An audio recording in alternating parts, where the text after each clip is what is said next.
Fam, good to see you again. Been too many days.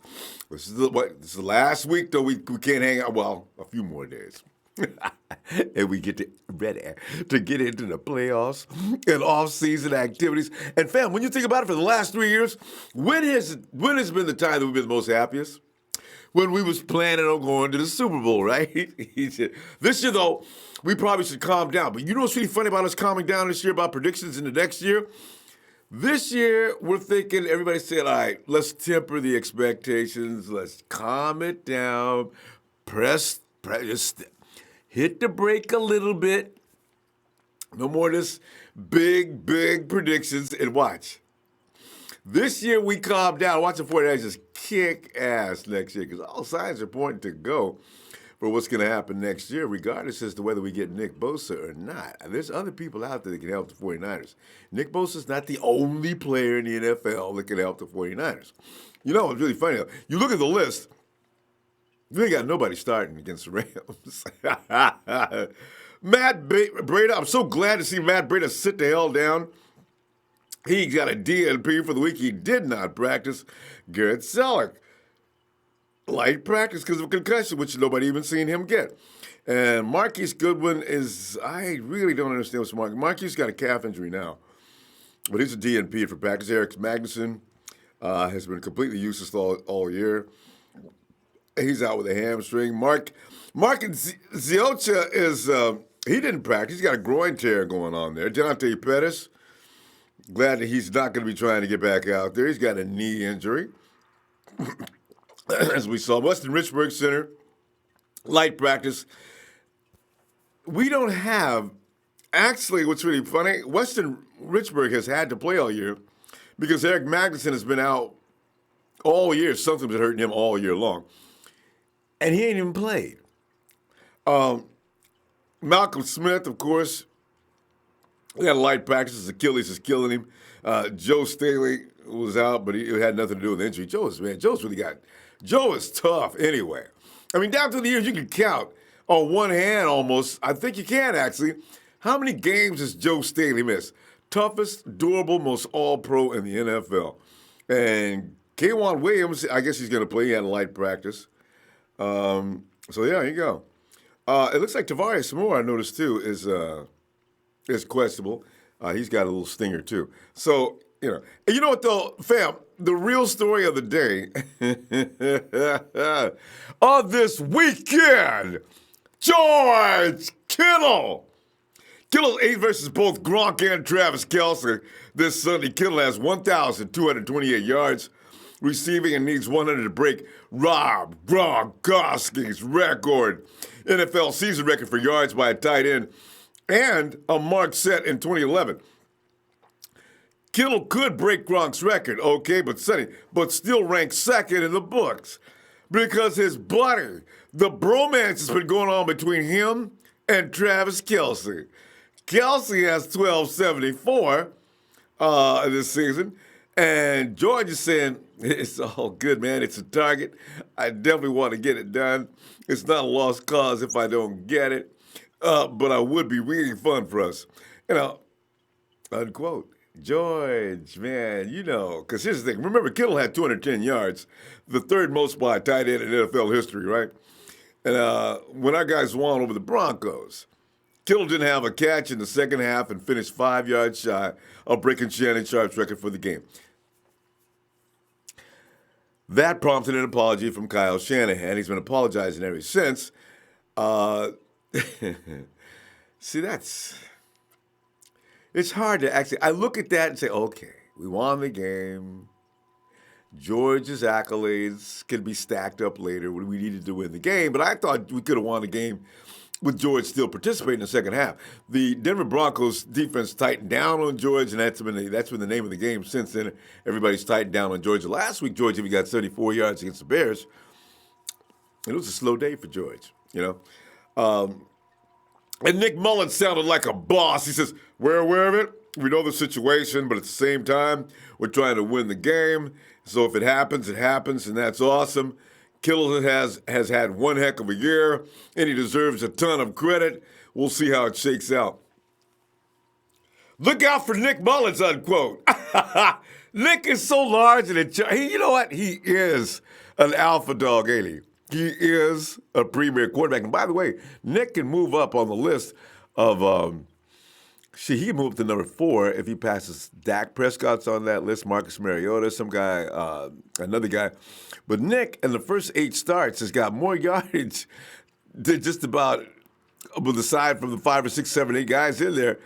These guys have all passed for the most yardage in the first 8 games of the career. Nick could move up to number 4. Nick Mullins, the guy who wasn't even supposed to make the team. Whew. Man, we'll see. Man. So anyway, the 49ers promoted undrafted rookie wide receiver Steven Dunbar to much people's jubilation. He'll be coming up for the practice squad, in which he has spent the entire season, and that move was made 3 days after Dante Pettis sustained a season-ending knee injury in that loss to the Bears last week. Coach Shanahan said he expects Dunbar to make his NFL debut Sunday. Dunbar had 4 catches for 36 yards during the preseason. This is it. I just hope, and Nick's already saying we got great chemistry together. Dunbar hasn't missed anything I've thrown to him. So this is what you get when you get a bunch of hungry players. Even Nick himself was really hungry. People doubted him. Nick says, man, you guys don't know what you're talking about. Man, let me get my hands on the ball. And Nick got his hands on the ball, and we're watching him do these things. Dunbar could be the same case. It's really interesting. What if Dunbar does come out there and just tear ass against the Rams?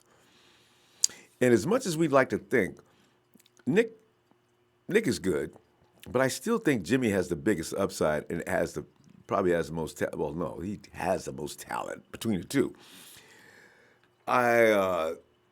If Dunbar looks good, it's going to be interesting to see what happens next season, isn't it? We already know that most likely Pierre Garçon is not going to return. And we all know that Marquise Goodwin is going to have a new role next year because they're going to really seek to promote Dante Pettis into a bigger role next year. And if Dunbar could somehow get past that realm of, I don't know, we got to see what he looks like before I designate him into any other position as far as on the depth chart. But what if he comes out there and does look absolutely fabulous? So then you'd have who's having a good year is also our guy from, you know what? When I think about Dante Pettis versus Kendrick Bourne, it depends on who gets touches, right? This is going to be interesting competition next to the wide receivers. Everybody wants us to get another wide receiver.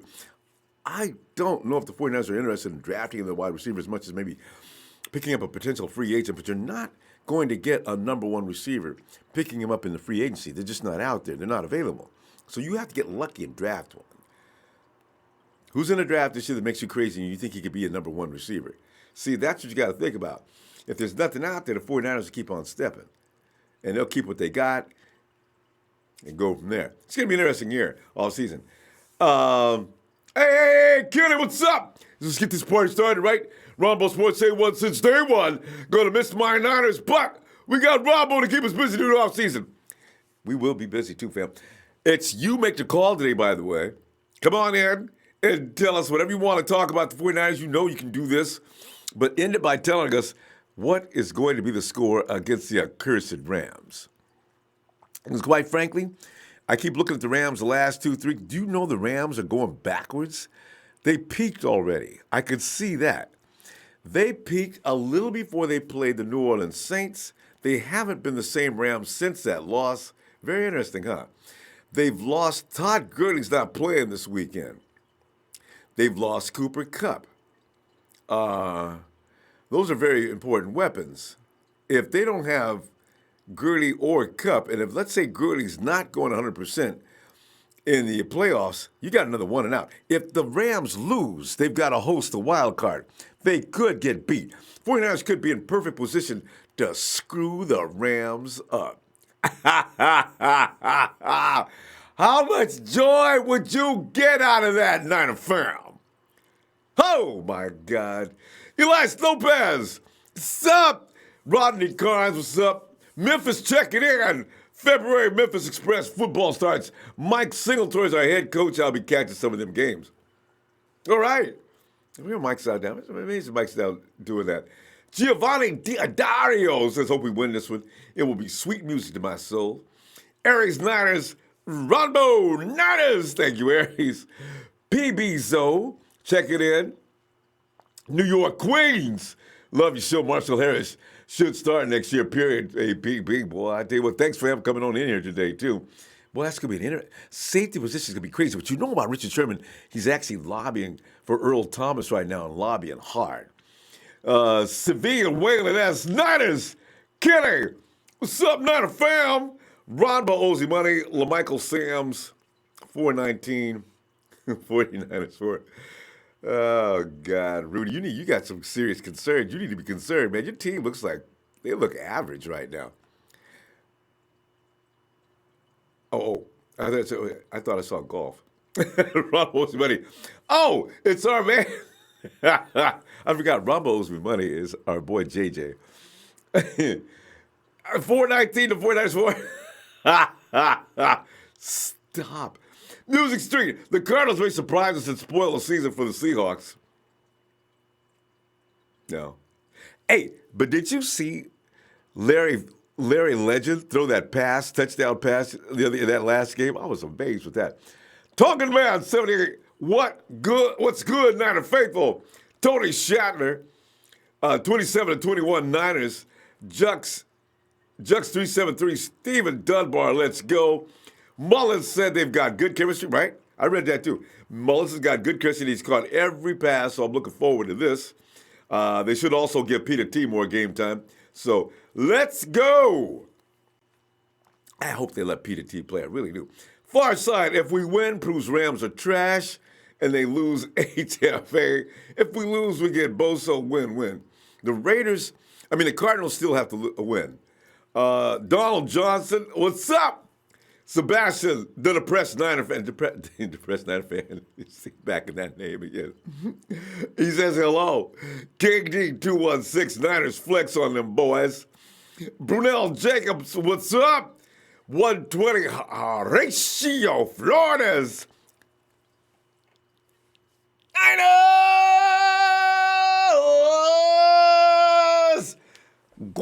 This is Guayaba. They know we are good, even in our current state, which is interesting, isn't it? See, this is what Kyle Shanahan does. He has made Nick Mullins probably more than he would be any place else in the NFL. This is why you look forward to the return of Jimmy G as he was last year. He made Jimmy G even better than Jimmy G is. This is going to be crazy next year. These guys stay healthy is all. I look at it, Repent, give me a first guy today. What's up, Repent? What's up, Ronbo? How's it going? Oh, man, it's going all right, man. I'm looking forward to the end of the season already so they can start making the moves. I cannot wait till free agency to see what happens to Earl and some of the other people around the league and see what we do, because that's going to determine what we do in the draft anyway, you know what I'm saying? Woo! Yeah, just to kind of cap off the season, man, it was hard this year, terrible. Because we did, have extremely high hopes. And but now, I do feel, that we're going to be able to look into next season a little bit more realistically. And, you mentioned something that, I'm still kind of concerned about is the wide receiver position. Like you said, they're going to have to have some luck in this year's draft, or the upcoming draft to really get somebody, because you're not going to have a free agent wide receiver available. Yeah, especially now at number one. There's some out there probably running around, but they won't add any more to the roster than we've already got, most likely. Yeah. Yeah, but one of the things that I'm kind of expecting, I don't think it's unrealistic to expect is, I do feel that our roster's getting better. I do believe that, that the team is gelling together, that since they're, keeping Saleh, it appears, hopefully the players can really, get accustomed to the scheme. And, but what I'm saying is, even if we have injuries next year, we have a quarterback in Mullins that looks like he can hold down the fort. Mm-hmm. And we got some backup players like Marcel Harris, that can, come in and make a difference. And even this year, Ronbo, we lost several games by close margins, Yeah. Again. So, again, and a lot of people even said this too, that if he would have probably put Mullins in instead of Beathard, We'd have a bigger record. maybe We'd have a better Mullins, record, no doubt. yeah, we'll probably have a better record right now, Would not have So lost to the Cardinals twice. I do not believe that. I absolutely refuse to that, believe that. And would have won the Green Bay game most likely. yeah, that to me is a joke. Even Green Bay, who has a 6-7 record, has a losing record. They proved to not be as good as people were expecting them to be. Yeah. So the Niners. I think back even after the Niners and Bears game, man, they played them tough, man, and they showed a lot of grit. And unfortunately, they just have way too many injuries. So they cannot continue doing this. I mean, would you say, Ronbo, this is the second year in a row that they're just completely tarnished by injuries? Repent, this has been going on since 2014. Remember, we lost how many guys after that year that Bowman went down with a knee injury against then you got Willis comes in next year. He's got a toe. We had several injuries across the line. We've had troubles with injuries for the last 5 years. I don't know what's going on as far as the training facility or these guys' diets or lifestyle or something, but we really are too fragile. Absolutely. Well, maybe it is going to be a learning experience.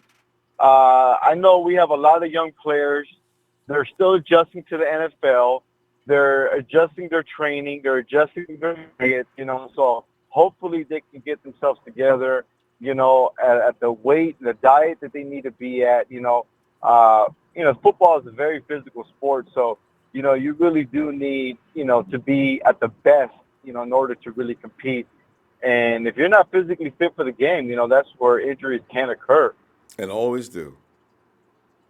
But yeah, Ronbo, I tell you, I'm still for next year. I am at least expecting 10-6, a playoff run, a playoff push. Yep. I'm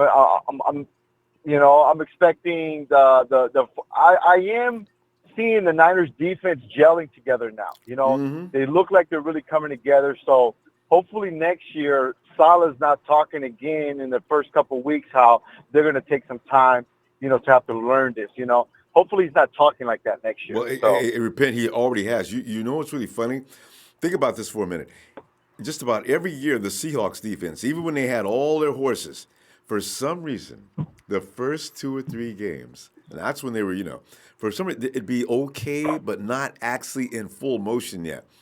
Saleh has already said, usually you start out a little slow and it kicks in. But now that they know what they're doing, you don't have to expect any more than 2 or 3 games of slowness. But it's just phenomenal. I don't know what is up with that defense, but we can look for them to start a little slower than they should and then pick it up, hopefully earlier than this year because they know what they're doing now, and get that edge rusher. We still got to have that beast coming off that edge. And I think we all feel confident, Ronbo, that I'll be honest, I believe that is going to be a turning point for the Niners. Another thing that I think hopefully will be a turning point, is the fact that they need to stop having so much cap space, okay? They need to spend some money on some talented players. Yes. Okay? They tried, though. People, we would have Khalil Mack had the Raiders not went and been the chicken you-know-whats that they were. I really believe the 49ers were serious about that. They really were trying. And somebody said the 49ers had a better offer on the table than Chicago. And the Raiders still said, no. God, that's hate. Okay, I mean, that's true. I'll give you that, but they also spent the years before that doing that. You know what I'm saying? Yeah. So, they did finally pay Garoppolo, but, I'm looking at big, free agents, Rombo's, we need talent on the roster. You know what I'm saying? So definitely can use I look at someone like, right. If we have someone like Earl Thomas, and you believe, he's that talented, don't be trying to save some pennies for someone else, or you feel like, oh, hey, my safety in Tart, I feel confident in, but he can only play 4 or 5 games throughout the year, So we got we got to stop there, though, repent. But you know what? The way Richard Sherman is talking, the 49ers will feel shame if they don't go after Earl Thomas. So let's see what Earl Thomas says as far as salary goes. And if he really wants to play for the 49ers, the Cowboys can't afford Earl Thomas. So it's going to be interesting to see where Earl ends up. If you had to look at the odds, you look at him 80-20, Earl ends up in San Francisco. Why? Because the Cowboys can't afford him, and Richard Sherman's going to be working on him the entire time. I think he's in. We'll see. All right. I think so too. Richard Sherman is a big influence on the team now, man. On everybody. So he's a stand-up dude. I had no idea. I repent. Tell you what, I'm gonna look for you. Hey, what about this weekend? Game time is here. All right, hey, don't forget your score too. Here. What's your score? Oh, Ronbo, like you said in the beginning, man, ain't nobody playing for the Niners. I don't know who's the starting running back. I don't know who's playing at wide receiver. Jeff Wilson. Yeah. Quite honestly, you know what? The Rams are better be smart, and they need to play for that number 2, seed in order for even Gurley to be able to come back and play, and get healthy. And so I do think the Rams are going to end up having, not a convincing win, but a confident win. I would say 27 to 13. Yeah. Because but remember, the 49ers seem to get PO'd when teams beat them up. Who would have thought the Hawks were going to take a beating like that from the 49ers? Look for the 49ers to be extremely fired up. It could be a close game. We'll see. 27-13, because the Hawks, I thought they were going to kill us. I honestly did. But look what happened. Let's see what happens. The attitude around the locker room is kind of crazy these days. They actually get pissed off. What did Saleh say? Well, it's personal. Ooh. Oh. And you know what? Hopefully Mullins is realizing this might be his last game he starts. You know what I'm saying? So, yeah. So we'll see. He better get as many reps as he can in, because, once Garoppolo comes back, he's going to be keeping that bench warm. So yeah. So. All right, you got 27-13, and I'll look for you this weekend. See what happens. All right, Ron. Hopefully I'm wrong. Nobody get mad at me for my losing predictions for the past 2 weeks. That's a very possible score. No problem. All right. Have a great day, fam. You too, Ronbo. Thanks. And Cesar Astorgas has missed you, Robin. Good. Missed you, Rob. I missed you. Good to have you back. Thanks, fam. And Smith S. So is Andre Smith. Hey, it's up, fam. Niner Gang 999. What if Cardinals win? Could be interesting. Anything could happen. They look a lot better than they did. They looked pretty good last week, actually. Damian Lee, he says, hello, everybody that, like Sherman said, he wants Earl Thomas to draft Cleveland or Josh, and I hope Dallas Cowboys get knocked out faster than Paul Castellano in 1985. He says, I want to draft an edge rusher for every finger on my left hand. Hey, Damian, you and me are thinking like, all I've said, I can take a pass rusher in every last round. I don't care anymore. I'm sick of quarterbacks sitting back there. It's like the commentator saying in the booth. When the quarterback's uncomfortable, you give your team automatically has a chance. I want that quarterback so uncomfortable that he comes to the sideline.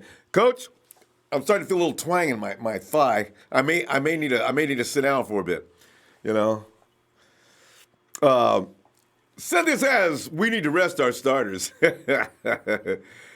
George Kittle, after George gets his 100 yards, Cynthia, J.D. Watsonville High School, part of the MBL, of which we used to love to play back in Salinas, California. Niners! Edward Madrano says, I hope the Miners will play better next year. And get some go sign some players and take a risk, John Lynch. Yeah, they will. Well, nice. They will take risk if they got a good player out there because we've seen them spend money. They would have spent money on Jimmy G and Khalil Mack this year had Khalil and the Raiders and everybody would have been able to come to an agreement. Funkmaster, what's up? Sock'em Jock, Steve Dunbar, and Max McCaffrey on the front lines against the Rams. Wish we could have evaluated them sooner. Regardless, I hope they can do some damage. You know what? I forgot about McCaffrey. They didn't activate him, though, did they? Did they activate him already? Yeah, I don't think so. Maybe before game time, because McCaffrey was showing out in practice last year. I don't know what that means, but McCaffrey was just something else. He was smoking everybody, too. And the Devil's Son, what if Dunbar kills out there on Sunday? Hey, it would be an interesting thing. Our people do interesting things with our players. And Big Show says, now everyone's concerned about wide receiver, and he thinks that's funny. I think we've always been concerned about the wide receiver position, but mostly because we got injuries. If I'd had Pierre Garçon and Dante Pettis healthy all season, I probably wouldn't have been thinking, and also Marquise. I tell you, Show, I probably wouldn't have been concerned. The way Nick Mullins was working with Garçon, and everybody else is working off of him, that was a hell of a chemistry. The Raiders don't want anything to do with that chemistry again. Hey, Mel, come on in, Mel, out in the Garden State. Ronbo, bang bang Niner gang. You know what time it is. It's good, my brother. Show do, fam. Feeling fine. How about you? I'm feeling fantastic, man. Damn. I'm feeling fantastic right now. It's been a rough season, but it's almost over. Mm-hmm. And it looks so Hold on bright. 1 second. Everything looks like it's good. You know, you look at what the depth is developing now. We got introduced to people like Marcel Harris. Tavares Moore is looking like he's got huge upside. DJ Right. Reed, all of a sudden, I mean, and it made K1 come out of a bag. It's just, look at K1. Right. K1's a little concerned about future employment, I think. I ain't seen him look like this since last year, you know? I mean, it's amazing. Jeff Wilson looked like an absolute fiend out there. Absolutely. Man. So. Yeah, man, we're looking good. We're looking good for next year. I do want to address one thing that I heard the good brother, Mr. Repent, say that I happen to disagree with. I'm not taking part in any of that whole quelling our excitement for next season and managing our feelings. Nah, man, I'm all in, man. I'm all in or I'm not in at all. That's just how it works. Yeah, and I ain't gonna be able to calm down either. I know soon. See, June, April, May, June. I know as soon as after the draft, I'm gonna be right with you, man. We gonna be saying, I ain't being quiet for nothing. Don't try to quiet me down. I know it's gonna happen. Right.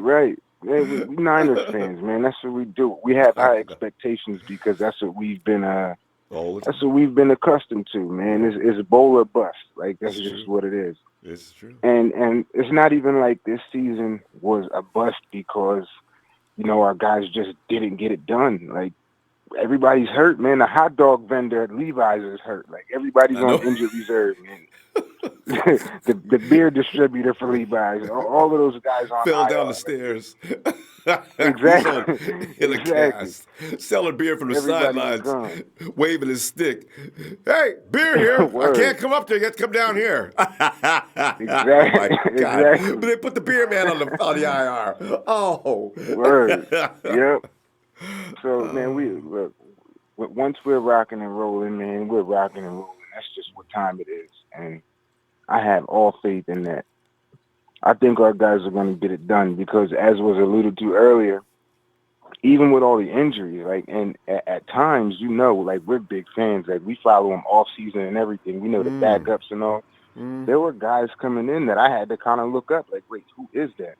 I didn't hear his name during camp. What school did he go to? I didn't have a clue who half of these guys were. So we're like DJ Reed, Tavares Moore. Who are these people? You know, DJ Jones from last year. I heard something about him, but not much. All right. Dante Pettis, he's high profile. We knew he was a beast. And you know, you're right. Who are these people? They went to like USC's campus to try to snatch people. Hey, you play intramural ball? Come on now. Put on this helmet. Get out there for us. Like, that's how deep we were. And it's not even like we were getting mopped all season. A lot of our games came down to, the last drive in the last quarter. Fourth quarter. Yeah, you And lost games in the fourth and quarter. even with that, as I was stating almost the whole season, it's not even like those losses were because we just got stomped out or whatever the case may be. People are crying about, oh, we need to fire Saleh and this and that. It wasn't about Saleh.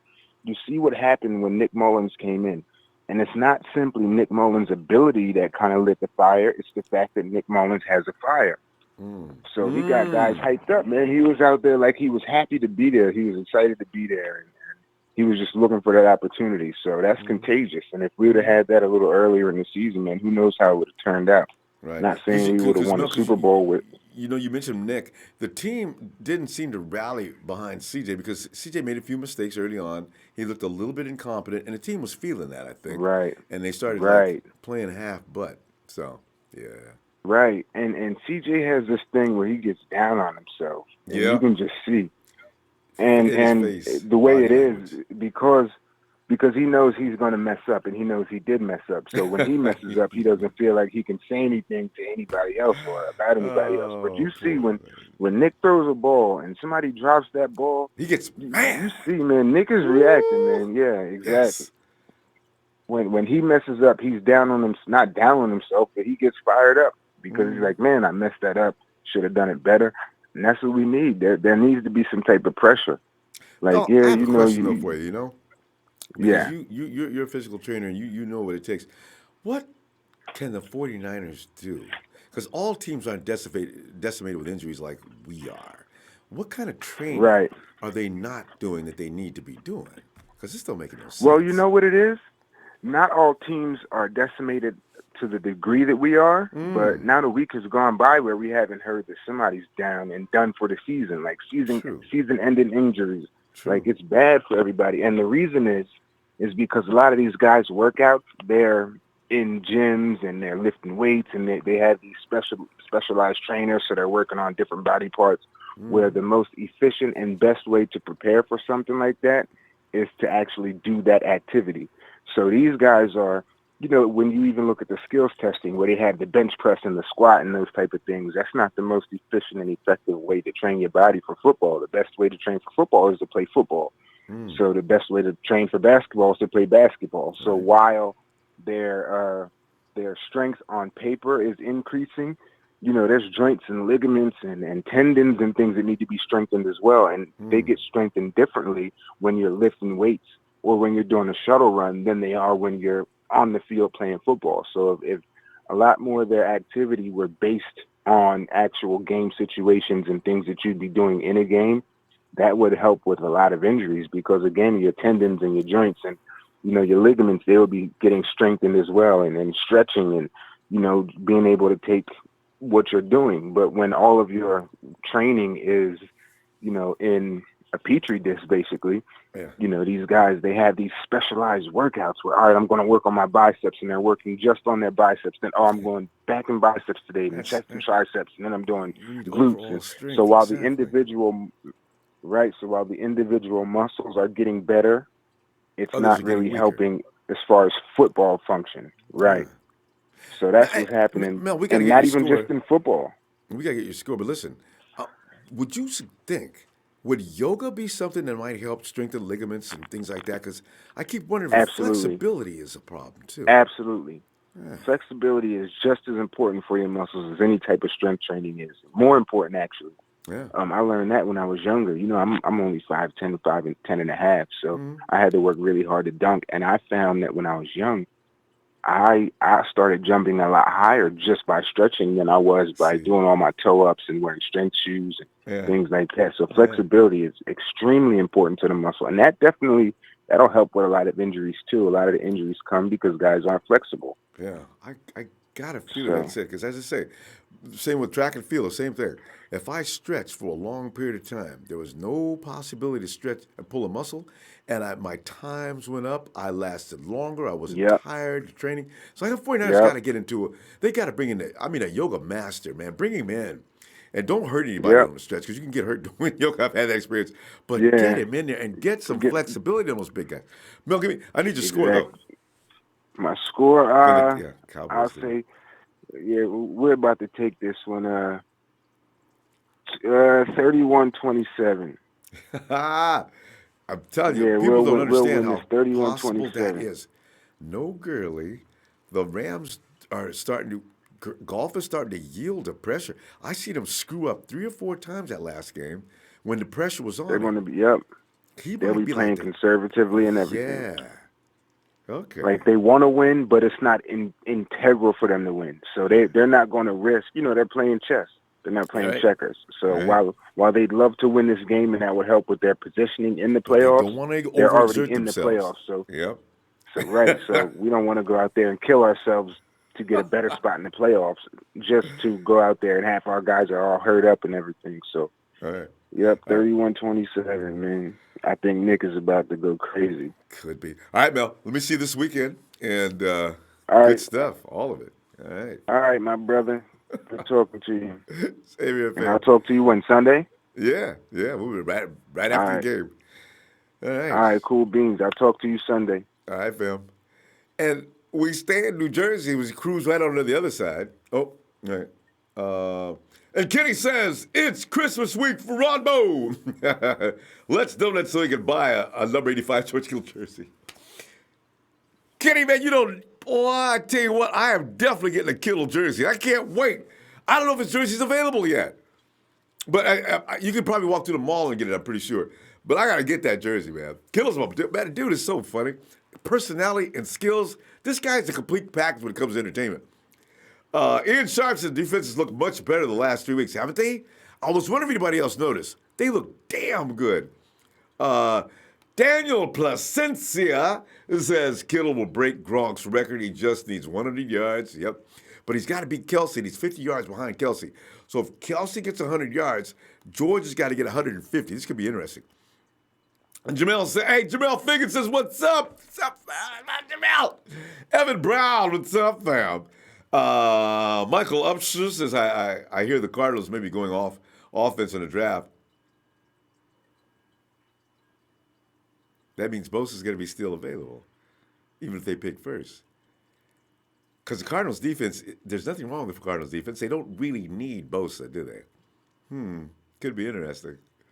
Somebody's going to trade with the Cardinals anyway. Somebody's probably going to trade with us. We need more than 5 picks. We'll see. Ricardo Harris says, Niners sneak a win. Salvador Bremisca says, if we take care of defense, needs, and free agency, let's go for A.J. Brown. Dude is a beast from Ole Miss. Is he a wide receiver? Because his name is A.J. Already scares me to death. The last dude we had named A.J. Snozzle Shabizzle. Snozzle Shabizzle. He says, I would love to get back at the Rams. That would be a perfect season capper. Also makes for the sweetest offseason trash talk, let alone the players' confidence. Because we could say things like, we beat the Rams with the third string, the backups, the rookies, like we did last year. Rams, we had all our third and fourth string players. Y'all don't even have a fourth string. Shut up. Anyway, it would be fun, though. I agree with you, man. Kirk Kizert, what's up? And James, come on in. Hey, what's up, Ronbo? James, lots of great expectations. This is the thing about being a 49er fan. We always know our place, and we know where we are now is not our place, and it's just a temporary condition. It could happen any moment. And James, seriously, this next season, what are the odds of our losing your starting quarterback, your starting running back, half your wide receivers?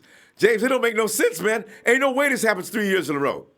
I'm looking. No, Boy, no. Let's go. I tell you one thing that I don't agree with is I seen it on the Niner page, and I talked to my boy that's listening now, a good friend of mine by the name of Hakeem, who introduced me to you.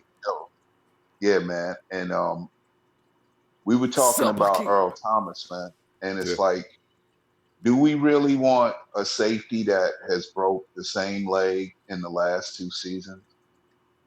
Good Okay. point. Do Good point. at 30 something years, at 30 years old, do we Mm-hmm. want to a player like that that may give us 10 good games, and then in crunch time, those last, just say 8 games to get to a Super Bowl, we're without him. And be very Now, expensive. it's very expensive, and I understand Richard Sherman's point, but he also said that it's a business, and he knows that the money is going to play a big part into it. And nothing for nothing, he's from the state of Texas. He wants to go play for the Cowboys. That you can pretty much believe. He didn't just go showboat and tell Jason Garrett, "Hey, come get me, man." He meant that. He's from Yeah. Texas. I mean, Yeah. it makes all the sense in the world. And he ain't going And to Houston because Houston's going to re-sign the guy that you want us to bring to San Francisco. well, Tyrann I tell Mathieu you is one not leaving thing, Houston. Tyrann Mathieu is definitely on the radar for me. And I think with John Lynch looking at it, I mean, it makes a whole lot of sense because a player like Mathau, I think, is only 26 years old. That's 4 years younger than Earl Thomas, and he's a great player. He's a great safety. You know what I'm saying? He plays big time football. He takes care of his body well, and I think that's kind of like a player we need, as well as we're starting to see Richard Sherman get his feet back under him. He's starting to get back to that form of the player he was before that Achilles injury. And so, I mean, it makes a lot of sense. And nothing for nothing, we've still got if you ask me realistically, I think there's going to be a big shakeup in that defense come 2019 because I think if you had to ask me, I believe uh, Smith will be gone, Mitchell will be gone, Tart as well as Ward probably will be gone, and then it's only Akilo and Colbert. And I think when they look at it, Colbert might have the better upside because when he's healthy, he's a really, really good player. And they never released Emmanuel Mosley or Tavares McFadden. They're both on the IR, and then they brought back Terrell Williams Jr. And I look at it like this: that kid was very impressive to me in the preseason at 6'4" and a quarter, 212 pounds. You know that, and he's got that long wingspan from those long arms. He doesn't really have to hook a receiver. He could stand shoulder to shoulder with him and either take the ball away from him or just bat it down Mm-hmm. because of the length and the height. You know what I'm Mm-hmm. saying? I mean, he could go up against somebody probably 6'9" and be able to tower over because he's just Wings. got that. Yeah, I mean, he's got those type of physical attributes. So at the end of the day, I mean, it's like that's just what I see. But you know what? I'm gonna say it just like this. I'm gonna still keep my momentum and drive because I'm a Niner Empire as well as a Niner for life. And I know I've seen these episodes before where we couldn't get past 2-14 and 4-12 and seasons like that. But once that switch got turned on, let me shed a little light on some of these newbies that ain't been watching football for 20 something, about 20 years maybe. When that switch finally turned on, bro, back when we was in Candlestick, nothing for nothing. We went to 15 Super Bowl. We went to 5 Super Bowls in 15 years. Mm. Okay. We went to 5 of them in 15 years and won all 5 of them. Okay. So when that switch gets turned on, I mean, it's being put all together. I think Kyle Shanahan is the best offensive coach in the league right now. He's designing plays that you got cornerbacks standing there just wondering where did his player go, and his player is 8 yards in front of him, and the ball's coming.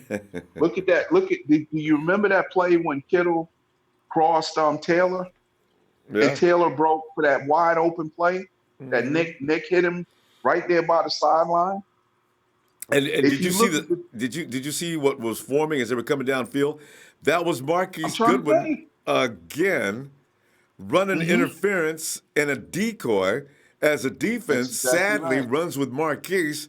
George sits That's down on the exactly right. route, boom! Hmm. And when he gets the And ball, that's get ready for 10 more yards. So, oh yeah, yeah, I saw it. and no, and one thing, some people may say we need to go after a receiver. Listen, this kid Dunbar, I don't think he dropped the ball in preseason.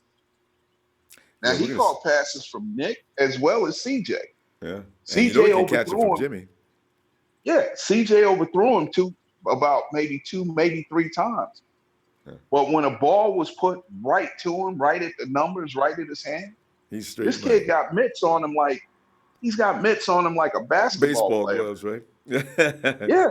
James, He don't have that lightning speed, but but I'll if he's take a strong, receiver. the I'm 50-50 trying to tell you, balls, yeah, that's the thing.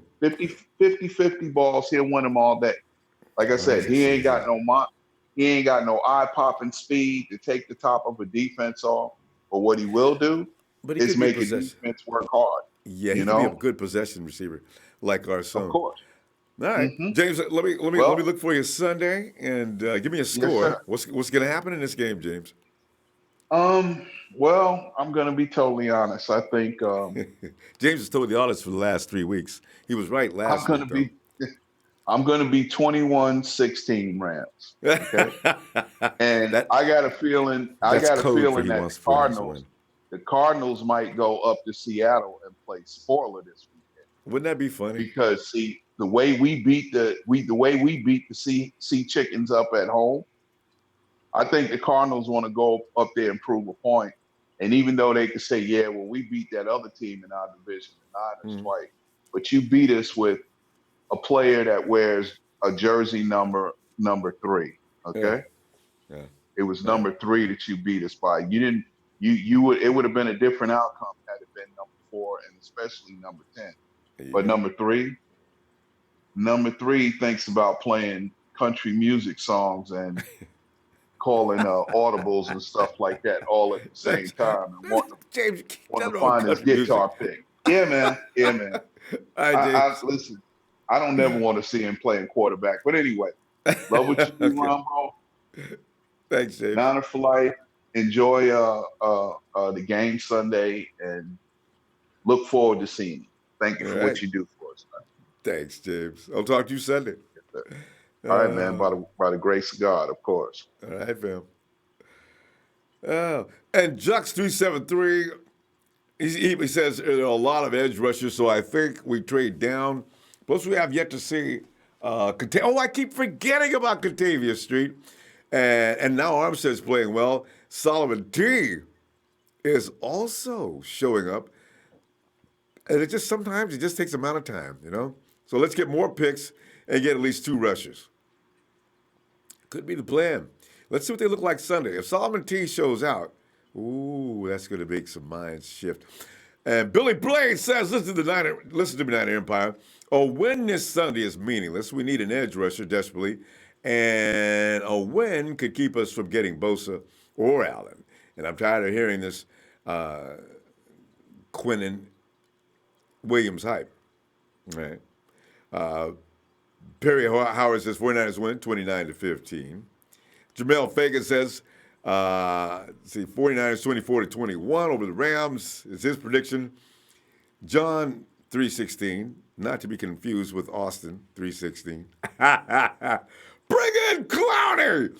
Aries Niners 20-38. It's the Rams. And Kirk Kazirk 28-13. Rams. Old School Wrestling TV.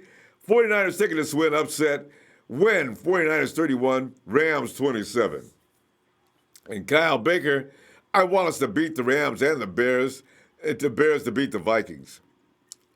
These are all possible scenarios.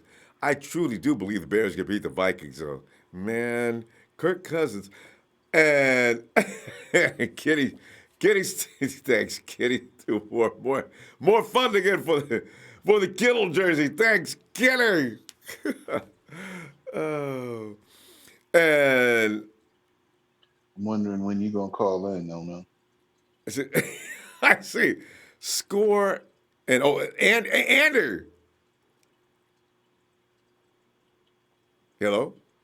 I heard a voice. Oh, yeah, what's good, Ronbo? Hey, Andy.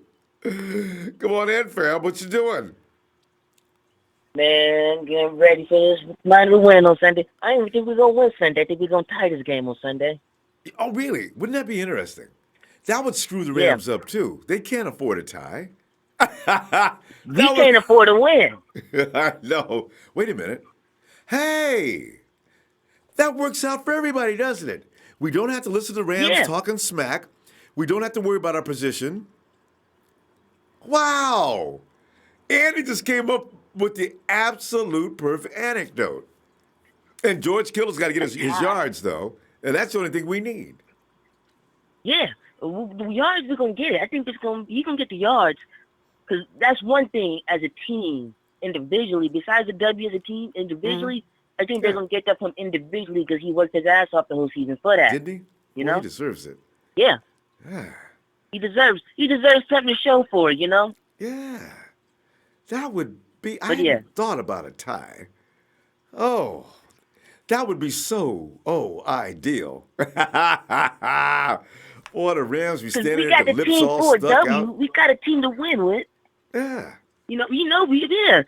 But I think that what it is the Cardinals. I think the Cardinals gonna win that last game because I think Larry not coming back next year. So I think the Cardinals gonna get a W. Yeah, you know, So if the for Cardinals that beat the coach. Seahawks, Go ahead. I was just saying that it's poor kind of coach. iffy. No, I'm sorry. Go ahead.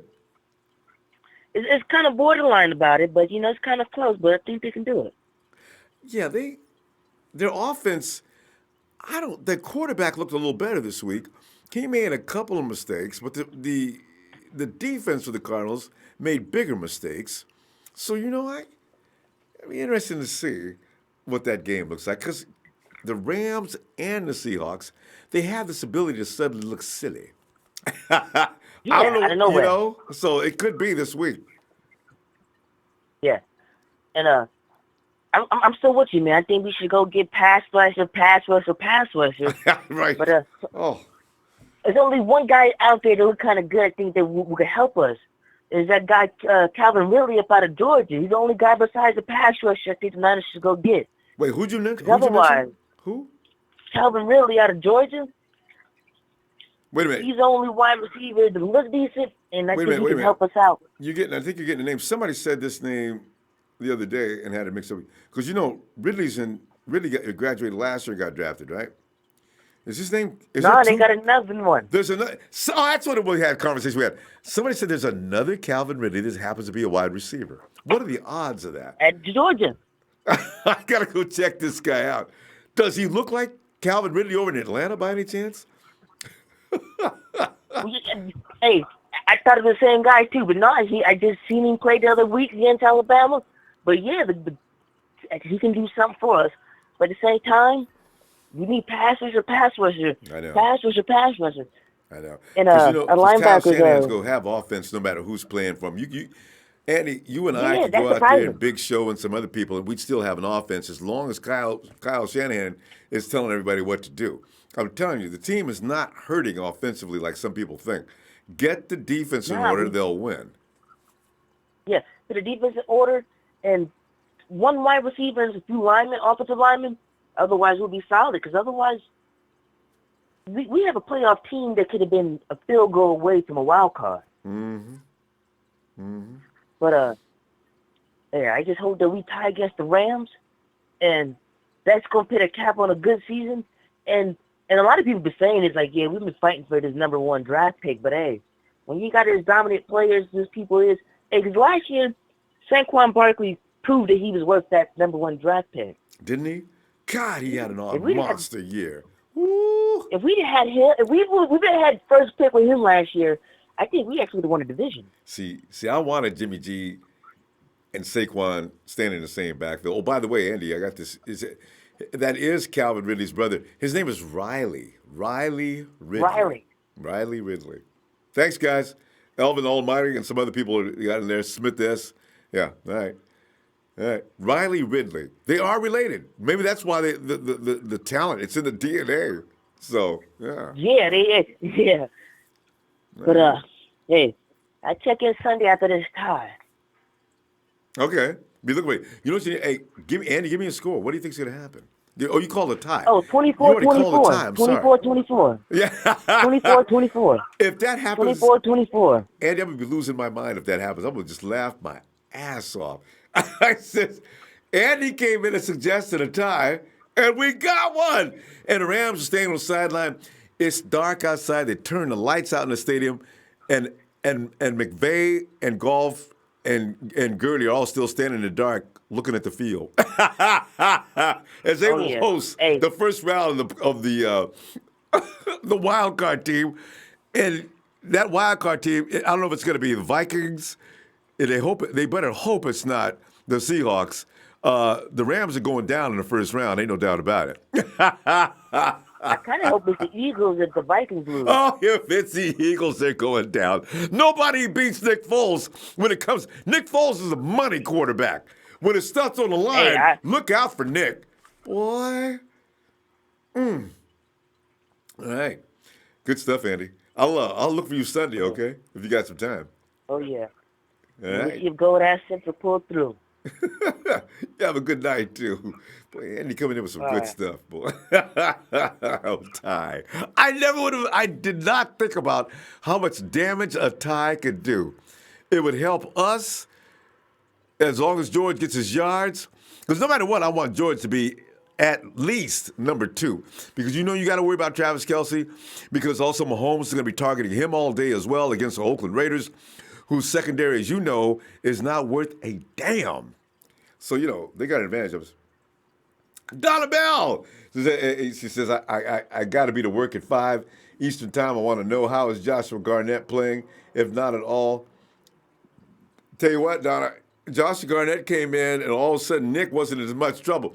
They need to take a serious look at Joshua Garnett.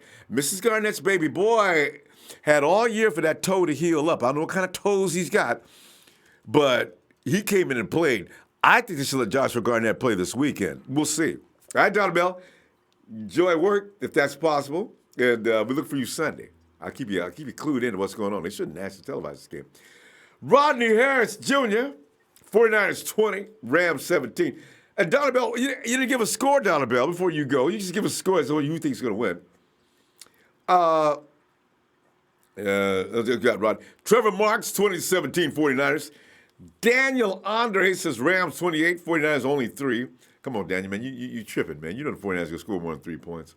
Ian Sharp, 21 to 29ers. Okay, let me give a shot at Christian Micah Blankenship. 28-24, Rams. Andrew, 49. Ronbo, we are 2 edge rushers and a linebacker away from taking back the West. I know it. One edge rusher. I got Elisha Lee. There's something between the chemistry between him and Fred Warner I like. Let's see what happens, though. JMGP, what up? Hey, Byron, what's good? Big Show says 31-7 Niners. And Coach T, he says, I'm going to stick to my tradition of late and pick us to lose again. So far, I'm 2-1.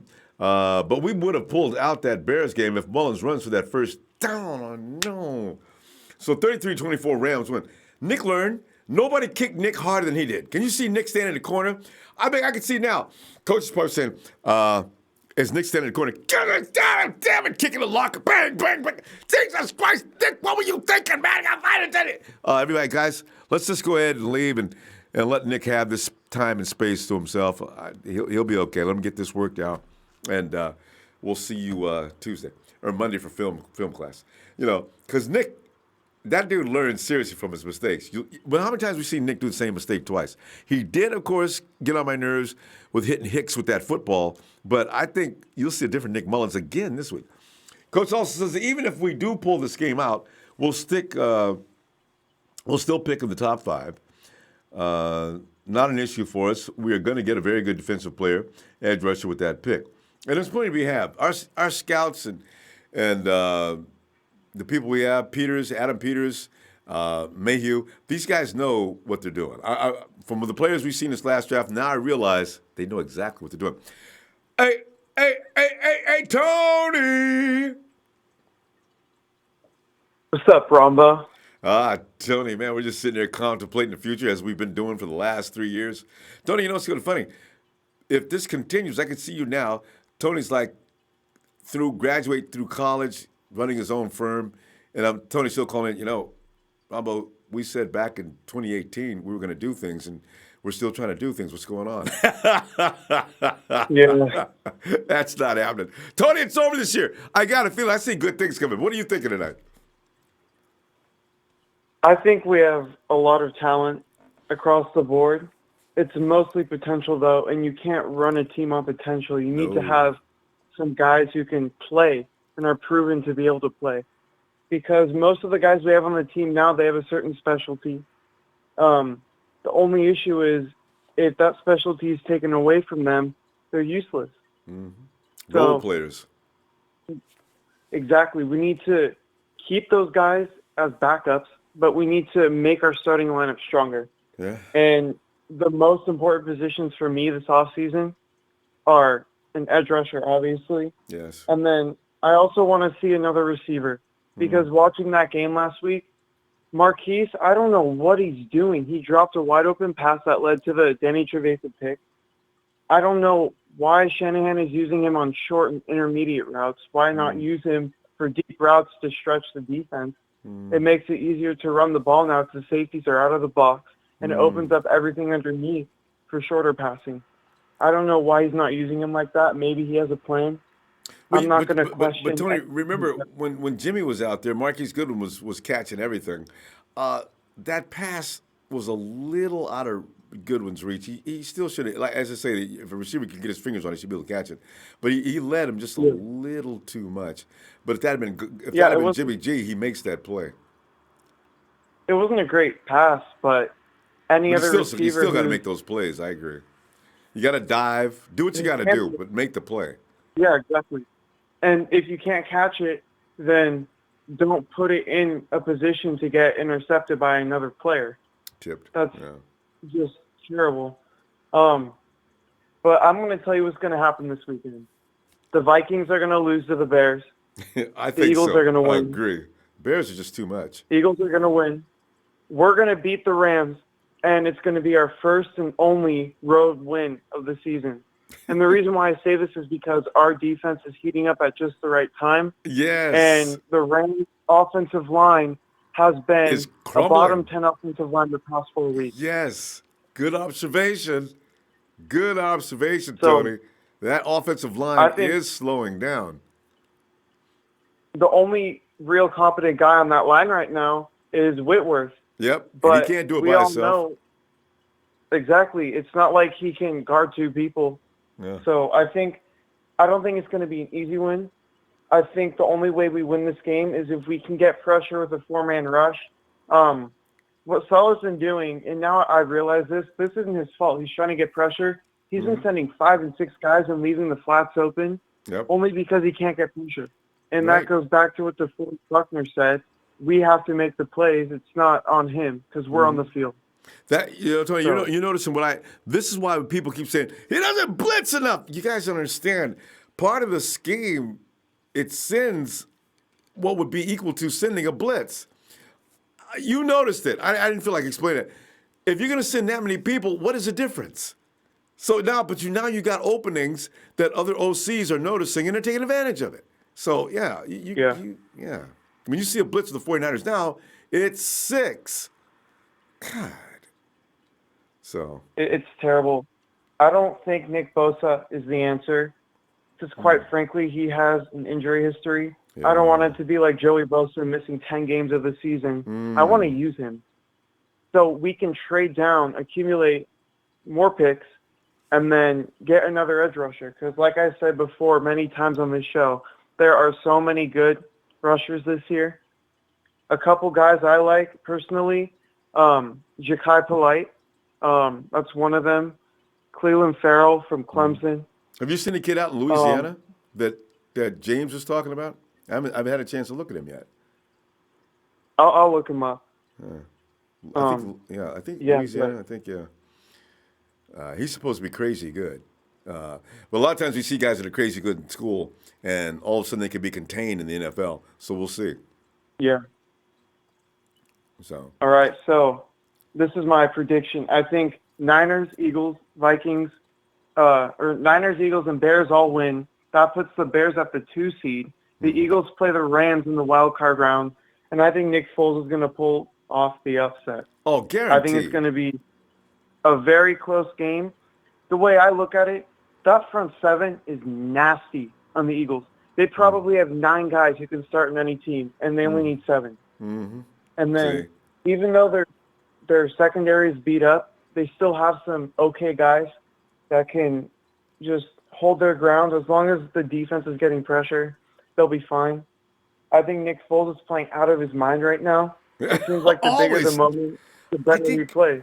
You know, I tell you what, Tony, and between you and I, if we could get Nick Foles and just put him in incubation until the last 3 weeks of the season, you might be able to go to the Super Bowl if you're in position. What is with Nick Foles? All of a sudden, they tried to start him. Remember when what's his name wasn't ready to play yet? And he looked awful at the beginning of the season. Now he comes in, he's like, God, he's like a microwave. He just comes in, he's just hitting everybody in stride, perfect shots, everything's timed exactly right. Who is that? That's Nick Foles? Whoa. So let me tell you something. Ryan Fitzpatrick crumbles in pressure, but he plays amazingly when he's not under pressure, and he's just doing it to have fun. Nick Foles is the opposite. Yes, exactly. When he's having fun, he's terrible. Good comparison. When you need him the most, he'll be there. How do you outgun Tom Brady in the Super Bowl? No, Nick is what you call the quintessential money player. When money's on the line, Nick is the guy. I'm telling you. Tony, let me get a score real quick. We got to go. All right, before I give you the score, the thing holding the Eagles back is their run game. That's why they probably won't go to the Super Bowl. Now that that's out of the way, because they lost both of their guys. But I'm going to say 26-24 49ers. Robbie Gould last second field goal to win the game. Of course. And Nick Foles doesn't choke on the left side. I love it. And no Todd Gurley. This could be interesting. But that running back they got now is pretty tough. All right, Tony. We don't have video. Yeah. We'll tell you what, we'll see you Sunday. All right. See, and another thing is, I think Cooper Kupp is more valuable to the Rams than anybody could imagine. Because they got another couple of guys that are really something good, but they don't seem to do the same for Jared Goff's Kupp. Brandon McCann's C.J. Beathard is a tough quarterback. And I like the attitude he can be worth a 6th-round pick to the Patriots or Giants if Earl Thomas joins the Niners at nearly full health. It's over for the league. Yeah. The 49ers, we need to prepare ourselves for. The 49ers have really worked hard, and some of the young players they got now, I don't know if they're really going to want to part with them. That's going to be interesting to see if they make that decision or not. We'll see. Because Richard Sherman's going to be heavy. Sherman's going to be lobbying like crazy to get him.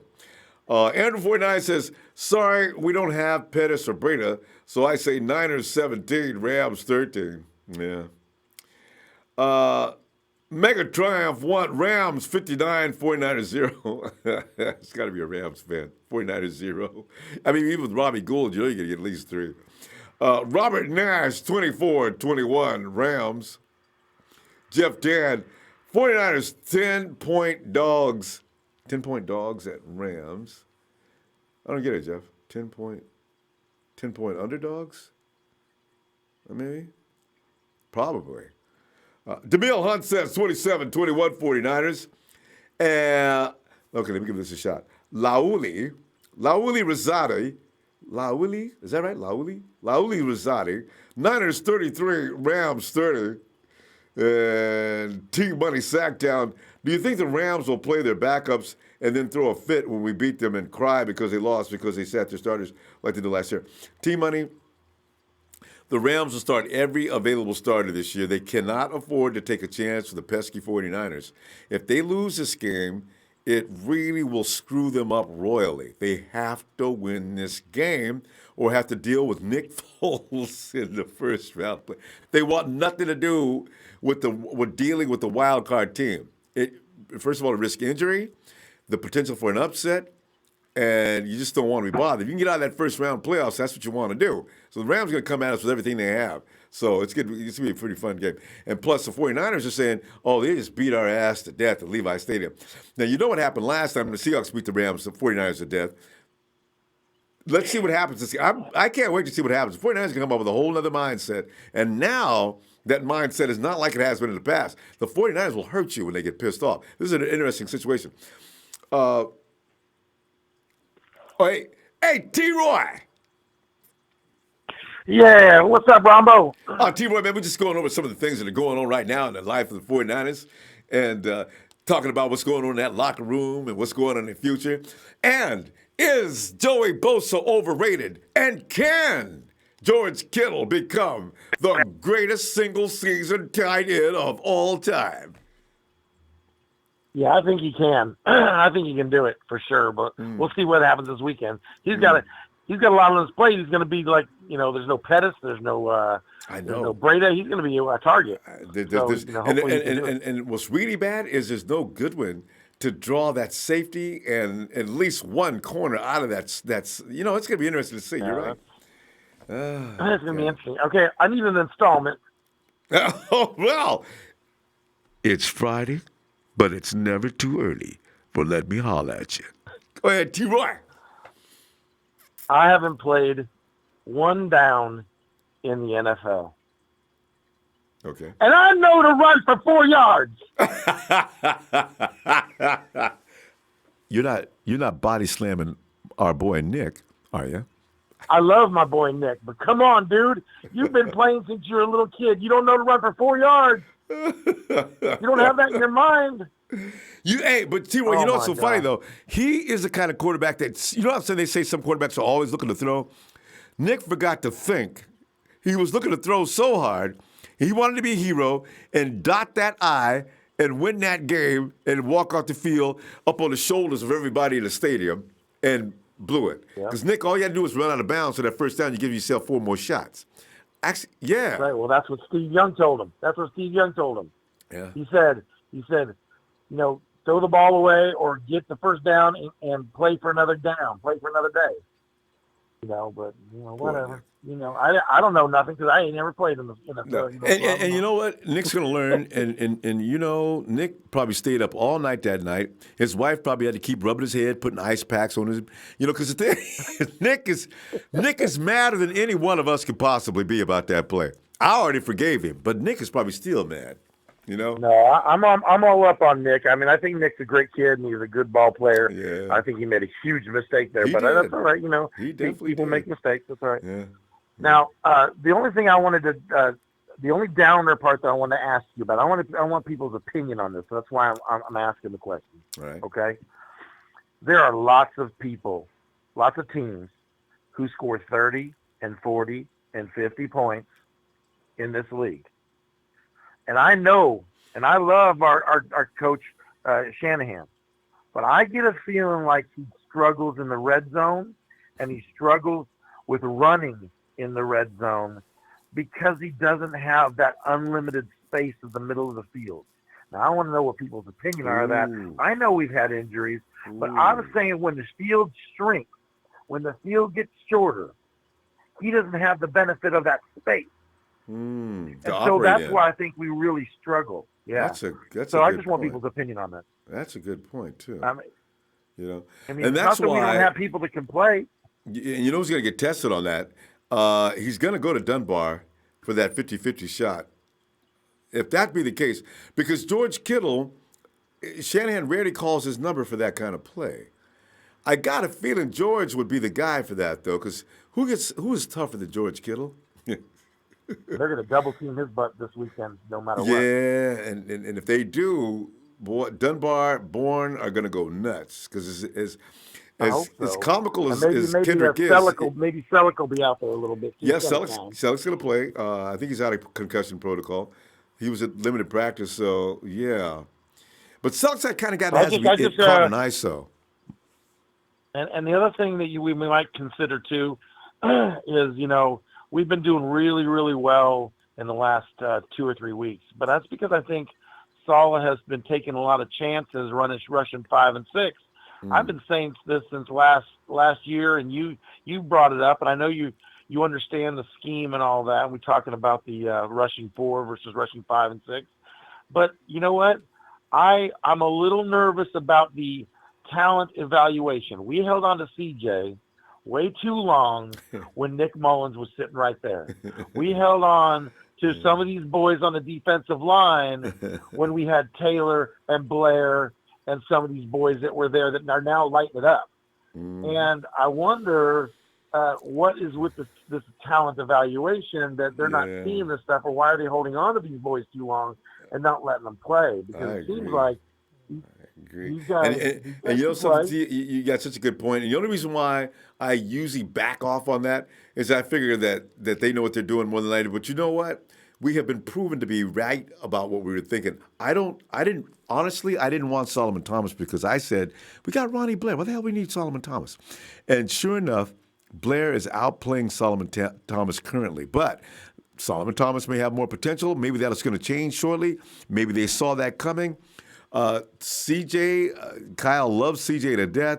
It killed him to pull CJ out. And remember, Kyle also wanted Kirk Cousins, who, by the way, is overpaid. You can see that in Minnesota right now. So you're right. There is some reason to question what some of the judgments are being made, though. No, I think he's really, really talented at scheming things. I just get a little nervous that when we're in the like I said before, we're in the red zone and the field tightens up, how he schemes the red zone versus scheming in the middle of the field. When you got 60 yards in front of you, well, you got a lot of space to open up, to move guys around, make them open in the ways that he knows how. But you get down in the red zone, it's a tougher situation down there. Defenses tighten up, so we haven't had success in the red zone for 2 years. Look next year. Look when he does get Jerick McKinnon back. There are routes you can run within the end zone, but it takes a real precision route runner. If I got Jerick McKinnon and Dante Pettis both, I think that red zone situation is going to change real quick next season. Because, first of all, you got two guys that you can't cover, and then you got Kittle that has to be accounted for. There are combinations of players that also help in the red zone, and I don't think Kyle has exactly the right combination. Funny enough, he was running. Selleck. He's running, boys. Remember when we had who was it? Were we playing? We were playing the first game of the season. We played the Vikings, right? Yeah. Yeah, and what did he do with the 2 plays down there on the red zone? First one, he runs right up the middle against the number one, at the time they thought was the number one defensive line. Vikings. Yeah. He ran right up the middle, got stopped. Yeah. Next one, he runs right up the middle again and gets stripped. That, I don't know if that is necessarily a good play call. Yeah, unless we had Jim Harbaugh. I think he got stubborn on that. I think he got a little stubborn on that. Because we don't have Jim Harbaugh smash you in the mouth offensive line. So, yeah, you're right. So, listen, you know what? We're going to have to stop. Give me your score, and let's see you Sunday. The end of the year, it's Christmas time, I'm going to go 23-21 Niners. All right. And that last 7 they get garbage time. That's it. Boy, I tell you, talk about being able to talk trash for the entire offseason. Rudy's whole life would be ruined. Oh, I've been talking serious trash to all my Seahawks friends. Oh, I've been talking smack. And they got it covered, too. All right, T-Roy. I'll see you Sunday, fam. Thank you. Thank you. Right. Oh, thanks. Man. And here's a name I'm going to have fun with. Jean-Pepe Pierre Polinareff. No, that's too Italian. Polinareff. It's hard to get the French in there. He says, with Todd not playing, the 49ers have a legitimate shot. We've been playing without weapons all year. This is no different.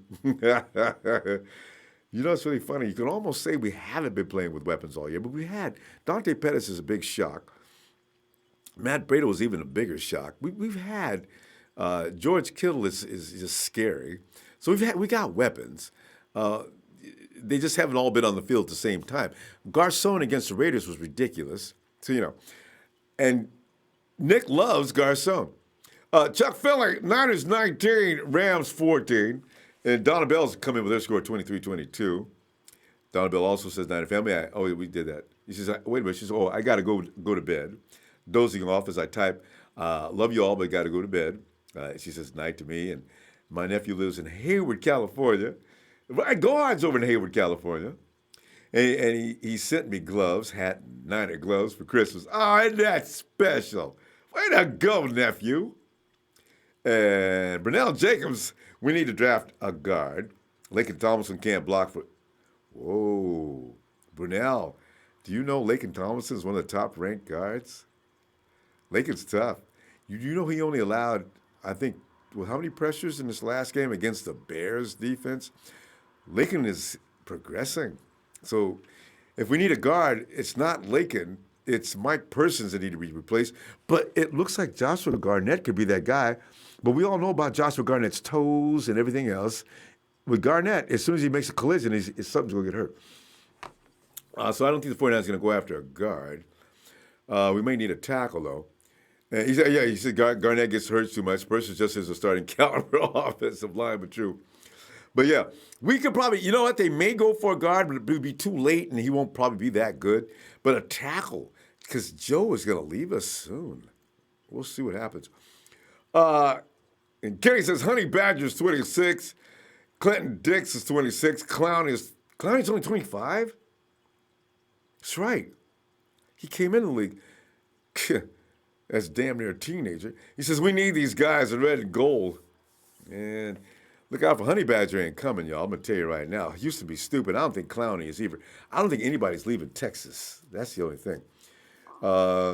Somebody said Clinton Dix is probably not as good as we think. Anyway. Hey, Will!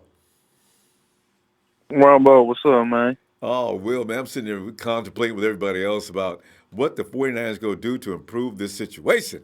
And we don't need a whole lot, but we need some key positions filled next season to go ahead and make this run. And, of course, we need health. That's the number one thing. I don't care who we pick up. We need health more than anything else on this team. Because, Will, even with the team the 49ers had this year, had they stayed healthy, I guarantee you they would have been major players coming down the stretch. But what are you thinking? Well, I believe what might happen is I heard, I think it was James or somebody saying something about Earl Thomas want to go back to Dallas, but everything can't be written in stone sometimes because you got to listen. Dallas got to pay Dak, they got to pay Zeke. What's the guy name? Yeah, Zeke. They got to pay Brown, the DB, DeMarcus Lawrence, and Byron Jones. Jones, yeah. Yep.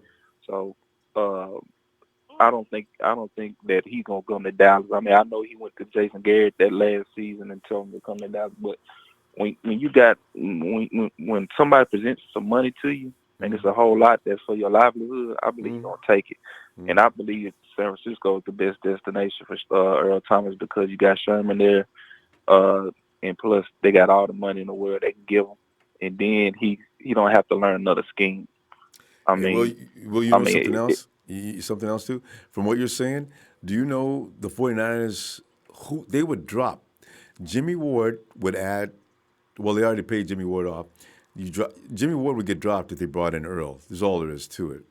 Now, you got a couple of rookies. I'm not sure between Colbert and Reed. I don't think they'd keep both. One of them would stay because Tavares Moore can play safety as well. So you got a situation where you're going to reduce personnel. It could be interesting to see if they work that out. I mean, the only way to fix that, you just got to go ahead and release Tart and Cole. You got to release both of them.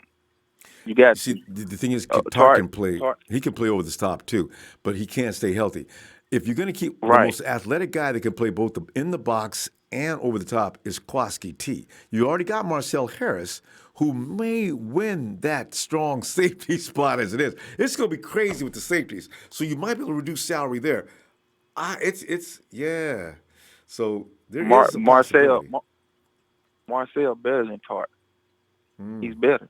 He's a better. I mean, Marcel should get that starting job next year. Tart can't stay healthy, and Tart. I mean, Tart is only good for stuff in the run. Yeah, I know, but when it comes to passing downs, he don't know what he's doing. Marcel knows what to do. Marcel got more common sense than Tart. You know what I'm saying? So he does make good plays. Real. He's flying all over the field too. I agree. Right, and then DJ Reed needs to stay at the slot corner. He just needs to stay there. Right? He don't need to play safety. Yeah, I agree. Right, he needs to stay there. And I'm saying you need to go ahead and bring Earl Thomas in to play that free safety. I mean, it makes all the sense in the world. Because he's got to have a backup. Yeah, you can keep Colbert. Yeah, you can do that. Keep Colbert to play behind. You save money. Yeah. And then you gotta find somebody to bring his competition on the other side for Akello. I mean, Akello gonna have to work. Wait. You know what? Who's gonna back up Marcel at the SS? They're gonna have to get somebody out the draft. That's risky though. I think Tart stays. Yeah. Okay, go ahead. Yeah. But other than that though, yeah, somebody gotta bring in some competition for Akello. Because somebody need to bring the best out of him. I mean, he did good the last few games, but next season somebody got to bring that fire out of him. Will guess who'll bring the fire out? Do you know Tavares Moore hits like a safety because he used to be one? Do you know that dude piled up? I think he led the team in tackles last week. Tavares Moore, Akello is not as physical as Tavares. That is your competition right there. That's going to be interesting to see. But is Akello technically more sound on coverage? Because I need some pass breakups too. See, Tavares has got. We'll see. That's going to be an interesting combination. Let's see how much Tavares can learn between there, because there's your competition right there. Yeah, I mean, but overall, it's up in the air for who's going to play. Going to play in that secondary. It's up in the air. I mean, it's like who knows? You know what I'm saying? But what I want everybody to know is we need to look out for these names when it comes to free agency in the pass rush. We need to be on the lookout for Dante Fowler. He's on the list. Frank I heard Clark. He's on the list. Yeah, I read that today. Dante Fowler. Yeah, Frank Clark, and D Ford. Now expect the front office to discuss those names and find out who's the best, who they want to, get in free agency for the pass rush. Because like I said, you're gonna need veterans on both sides, So well, that Bosa deal, I ain't people starting to get cooling off on that, knowing he's got an injury history, and he's got the same agent as his brother, so he'll come in there holding out until October. But listen, we need your score right now, Will. What do you got for this game? 24-24 now. 24-24? Yeah, 24-20. Oh, 24-20. I thought you called for a tie. Because Andy called in and said, how about a tie? Everybody wins. We get to keep our position in the draft. We get to have bragging rights on the Rams all season long. I said that is so, because we knocked them out of the playoff situations they want to be in. All right. Yeah. All right, Will. Tell you what. All right. Yeah. Okay, and one more thing to the last call about the Kyle Shanahan situation about him in the red zone. Yeah. Talking about his vision about how not vision of making plays in the red zone. Kyle Shanahan can get guys in the red zone. Can get guys to score in the red zone. It's the fact that whenever we in the red zone, we always shoot ourselves in the foot with offsides like Lakin does, Richburg, those three. And then when you mess up, when you do stupid stuff like that, you get us in second and 15, second and 16, and we right there already in the red zone, and that makes it more difficult. Kyle Shanahan, if Kyle Shanahan can do that in Atlanta, he can do that in San Francisco. That's true. It's just the fact that whenever we in the red zone, we shoot ourselves in the foot, and it puts us back And Devontae Freeman used to just gallop into the end zone with no problem a lot of times. All right. Will, we'll see you Sunday, fam. All right. Okay. All right, man. Take it easy. You too, Will. Yeah, that's true. Kyle Shanahan can get you into he'll get you into the end zone. The 49ers are still ironing out. And remember, it's only been 2 years. The whole program is still an installation process. When Kyle fully implements that program and everybody gets it like the back of their hand, they're getting close, actually. That's when you can rely on them starting to get in the end zone. It's not always about the talent as much as it is people doing things right, because you can get the most talented guy in the world. If he can't follow directions, you're going to have the same problem. Graham says, hey, Graham, straight, we haven't talked to Graham in a long time. He says, long time no see, first round edge rusher all the way. Give me some Cleveland Farrell from Clemson. I know, right? Cleveland's getting a bad rap from some people. They say he doesn't have any explosiveness. He's just big, and he's on a front line in Clemson as a doomsday defense, and that's why he pretty much benefits from that. We'll see. Coach believes, honestly, I think the Rams are going to be there versus the Saints for the NFC Championship game. Hate to say it, but that's what it looks like on paper. Vikings been off. Eagles off. Bears too. The Bears, I do think, are going to be the dark horse to get in there. They've got no injuries, and that defense seems to be getting more vicious every week. That is a scary defense. And you can win with that defense. Even if Trubisky's like his averages are going to get. Wow. If I had to put my money on it, I would actually say the Bears, because the Bears can handle the Rams. They already proved that. The Rams can't do a damn thing against that defense. And with their offensive line, it's about matchups. Well, we'll see, because I think the Vikings are going down this week. If the Vikings go down, Rams. Michael, hey, Big Show says, don't tell us we're not hurting offensively ever again when half our receivers are out and can't score touchdowns when they're in.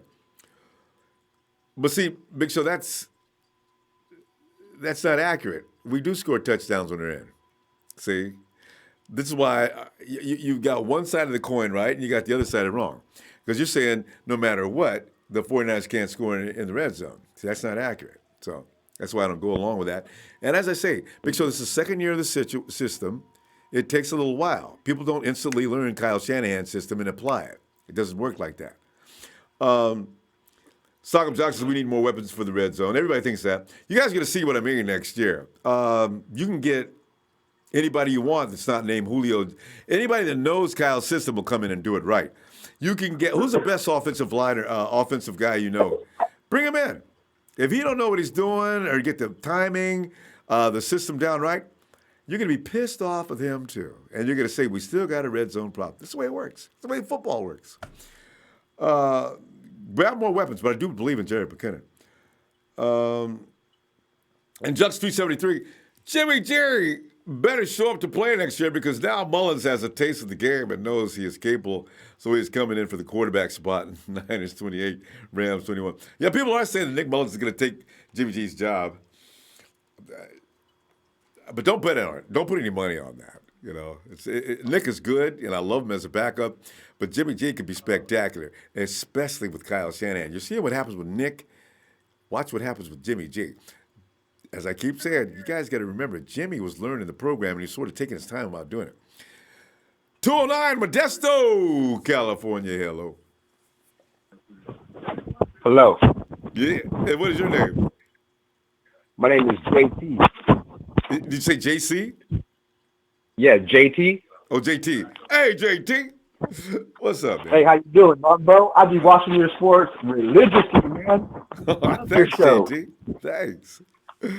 Yeah, we sit back here today and just talk about what's going to happen in this game and some of the things that are going to happen in the future. What are you thinking? Man, I see a bright future for the 49ers, man. Man, I got so much I want to just tell you.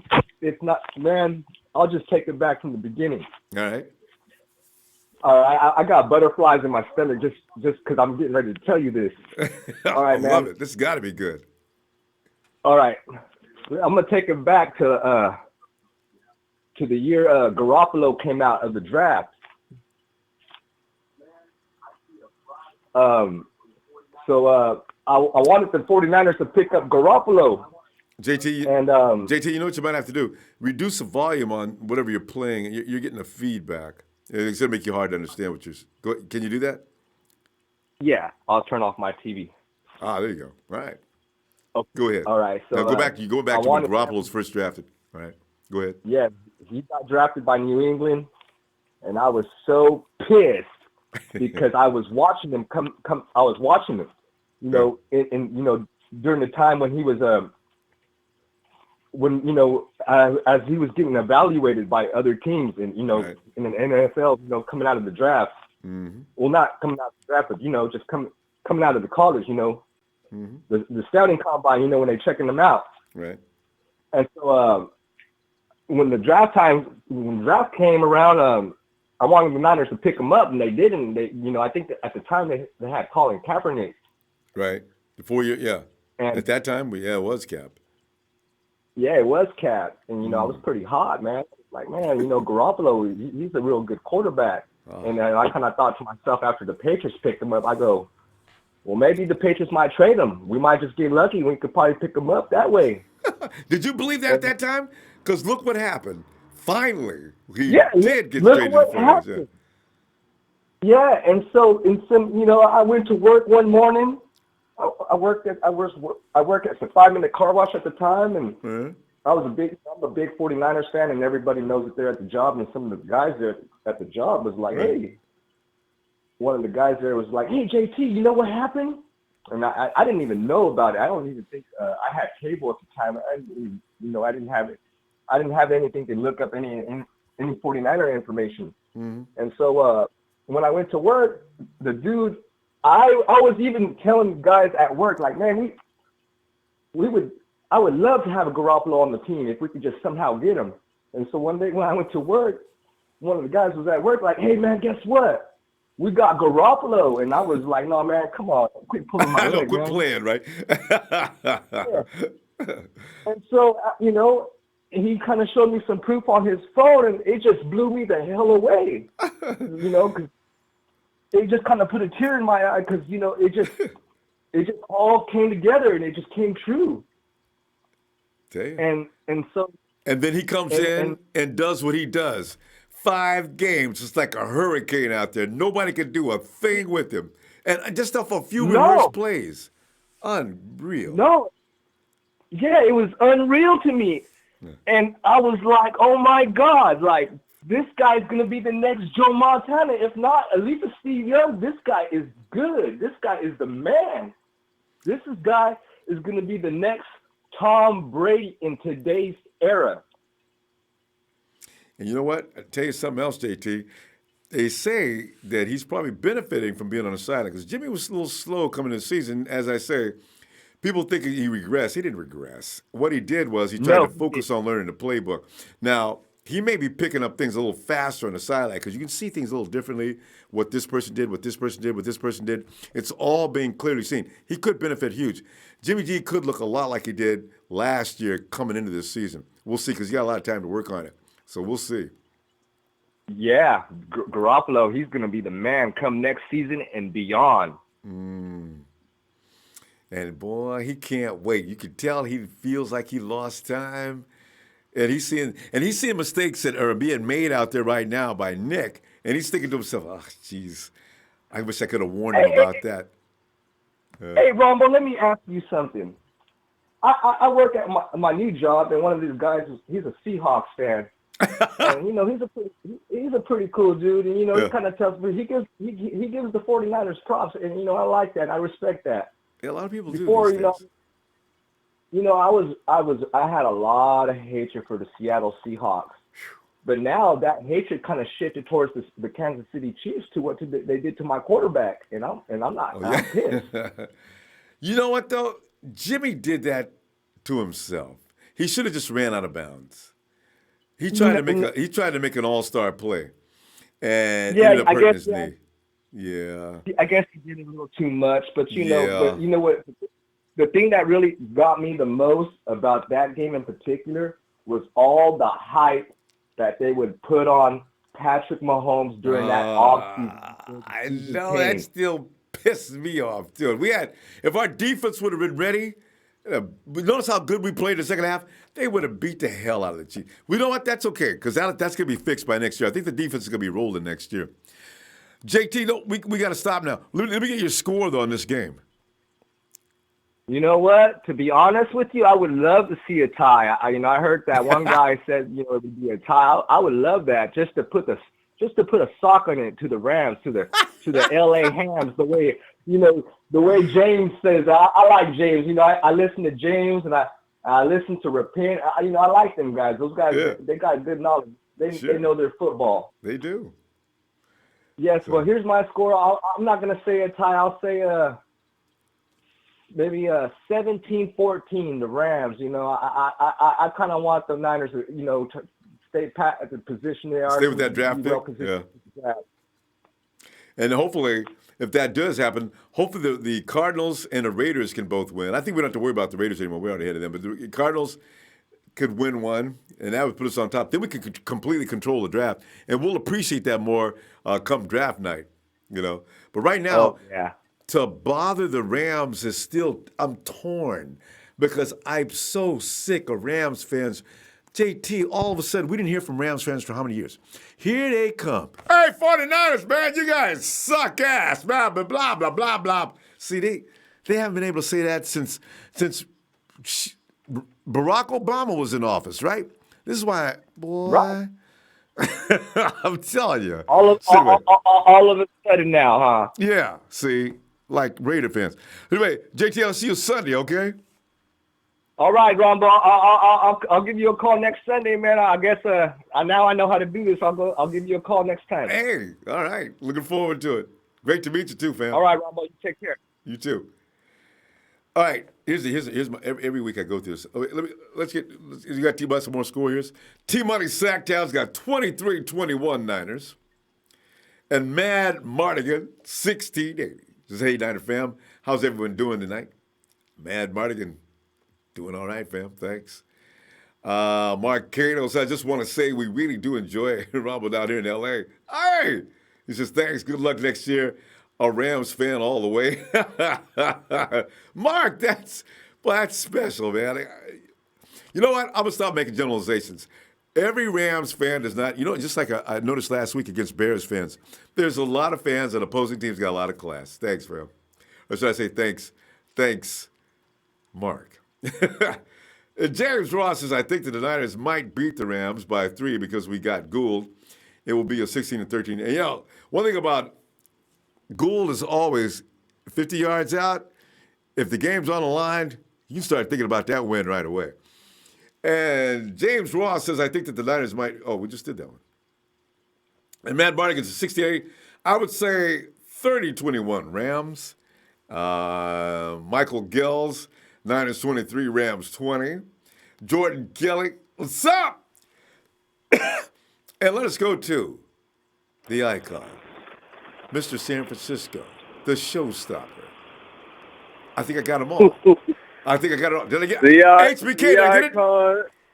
The icon, the showstopper, the main event, Mr. San Francisco is back. and that exact word, Ronbo. How you doing, bro?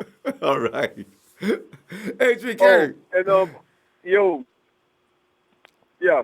Go ahead. Yeah.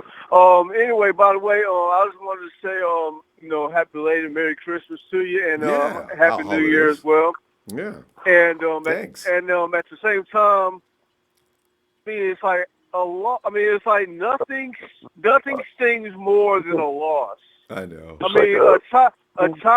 Yeah. I mean, it's like, a tie is one thing, but at the same time, nothing says fuck you than a loss. It's like all that money you poured in, went all in on these players and going all in and stuff, none of that shit's going to do you any good if, you don't deliver. So it's like, okay, imagine shit blowing up in their face. And correct me if I'm wrong, but didn't, wait a minute, they lost the Falcons. They lose to the Eagles. They lost to the Falcons last year. I was thinking like the Rams already lost to the Eagles one time, but it was bad too. Yeah, I mean, it's like, no, that's the Falcons I was thinking about last year. Last year's Falcons. They lost the Eagles last year, too, during the regular season. Bad. Oh, yeah. I mean, it's like, no, because that's when Garçon blew his knee out. Yeah. Yeah, okay, yeah, that's right. But at the same time, man, I mean, it's like we need to be more, consistent. I mean, I like what we're putting together and stuff, but I need to see more consistency and stuff, and at the same time, it's like if we can put that together over a long game stretch and stuff, and put some wins together and watch and let the points pile up, I think we'll have something. So I mean, granted, we got potential.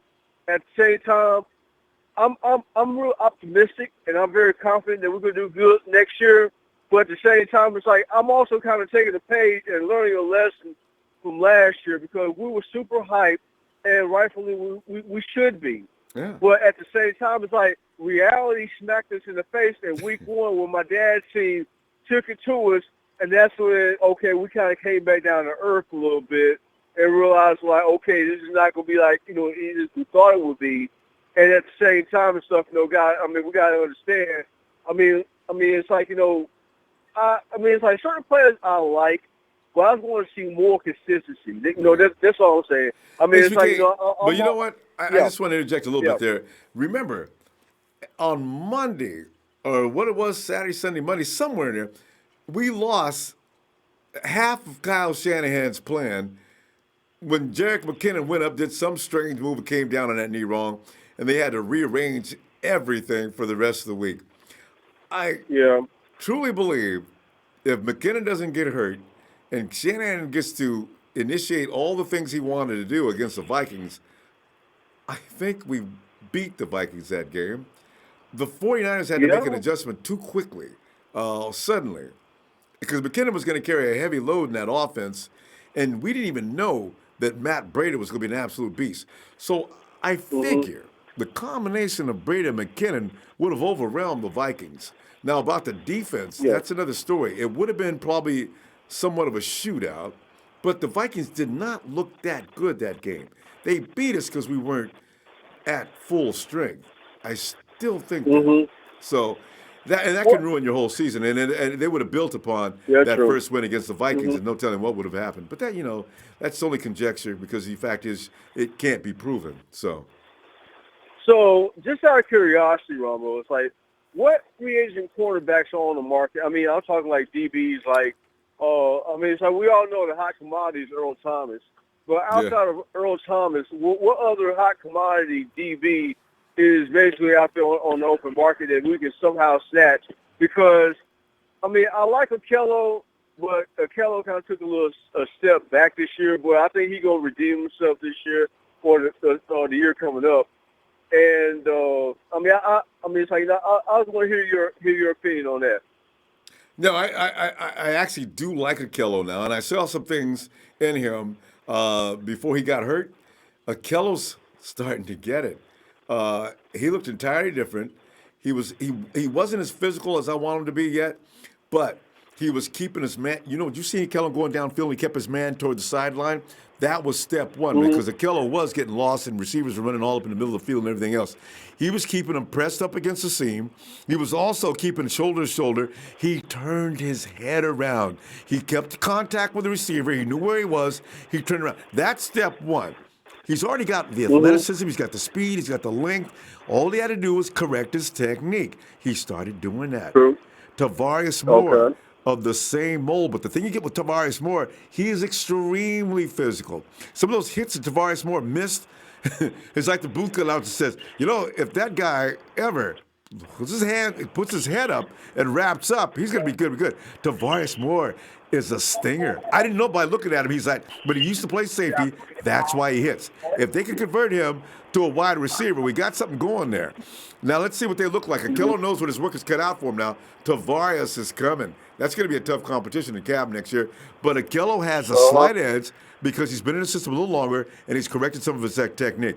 If I had to bet, I'd say Okello beats him out next year.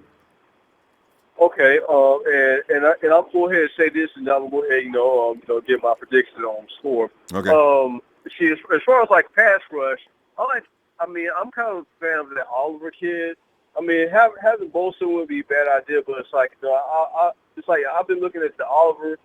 I forgot his first name and stuff, but I'm kind of excited about what he could possibly bring to the table.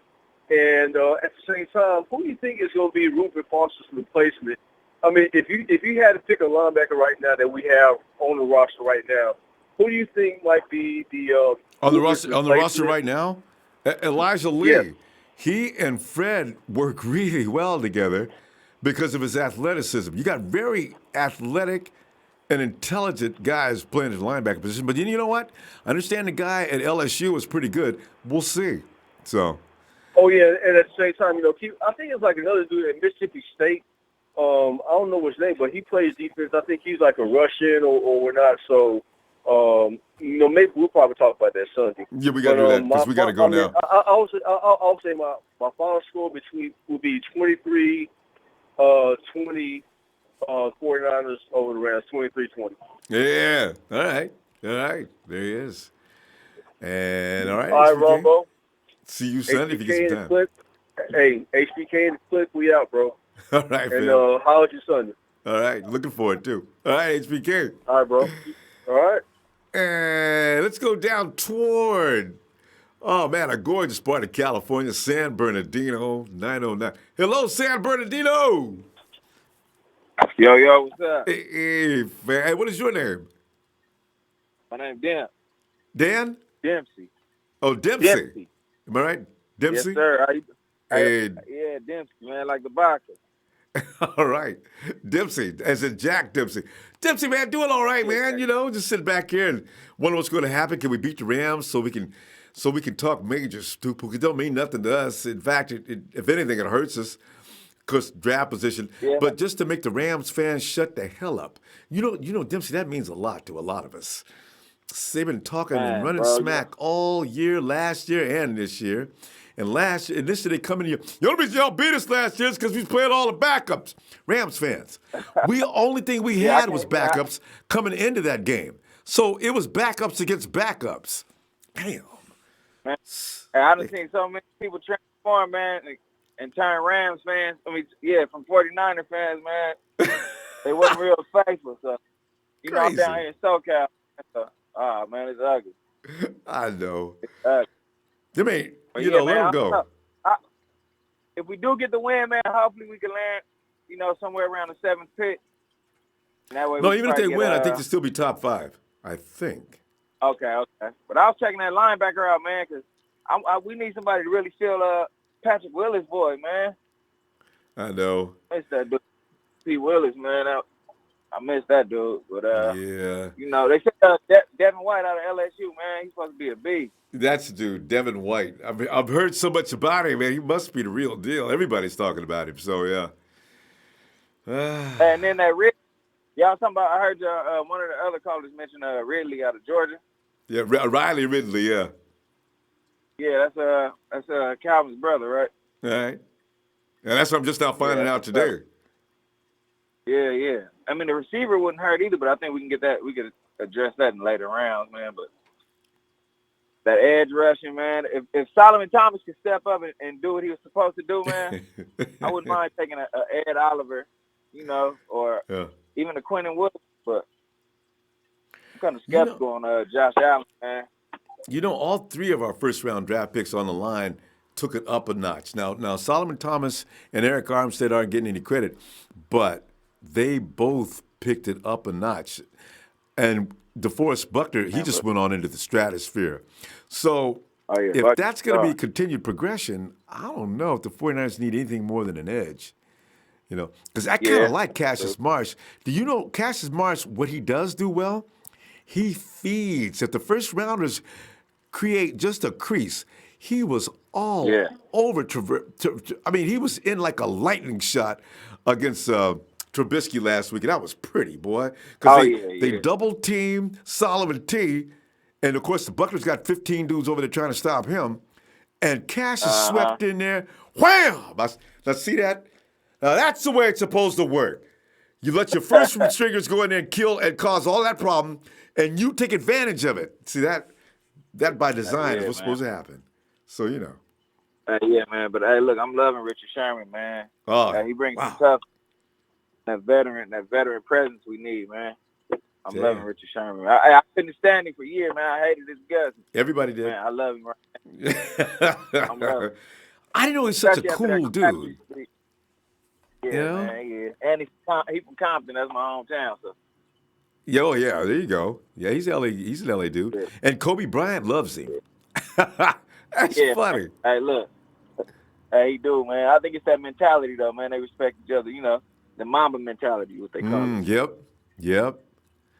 So yeah. Yeah, man. Hey, who would you look for? Who you looking forward to in the draft, man? Yeah, I want an edge rusher. I want one every round, Dempsey. You know, I'm so tired of seeing the 49ers every year, but it might change next year. I'm pretty sure it's going to change next year. It's going to change this weekend. I'm sick of quarterbacks sitting back there looking around, taking the time, picking apart the defense, right? Because they wasn't under no pressure, no stress, and the only person who was getting there was Buckner, and he can't do it by himself. But now, all of a sudden, this last 2 or 3 weeks, quarterbacks have been running for the damn life. Now, that means somebody's understanding what the job is. I'm loving it. But add one more killer, and now we got the defense. Everybody can say, all right, if they think they're going to sit back now and relax and pick out a defense, they got a surprise coming. Somebody going to get hurt back there trying to throw the ball. That's what I want to be able to say. Man, we need to look. Hey, the quarterback back there knitting the blanket, man.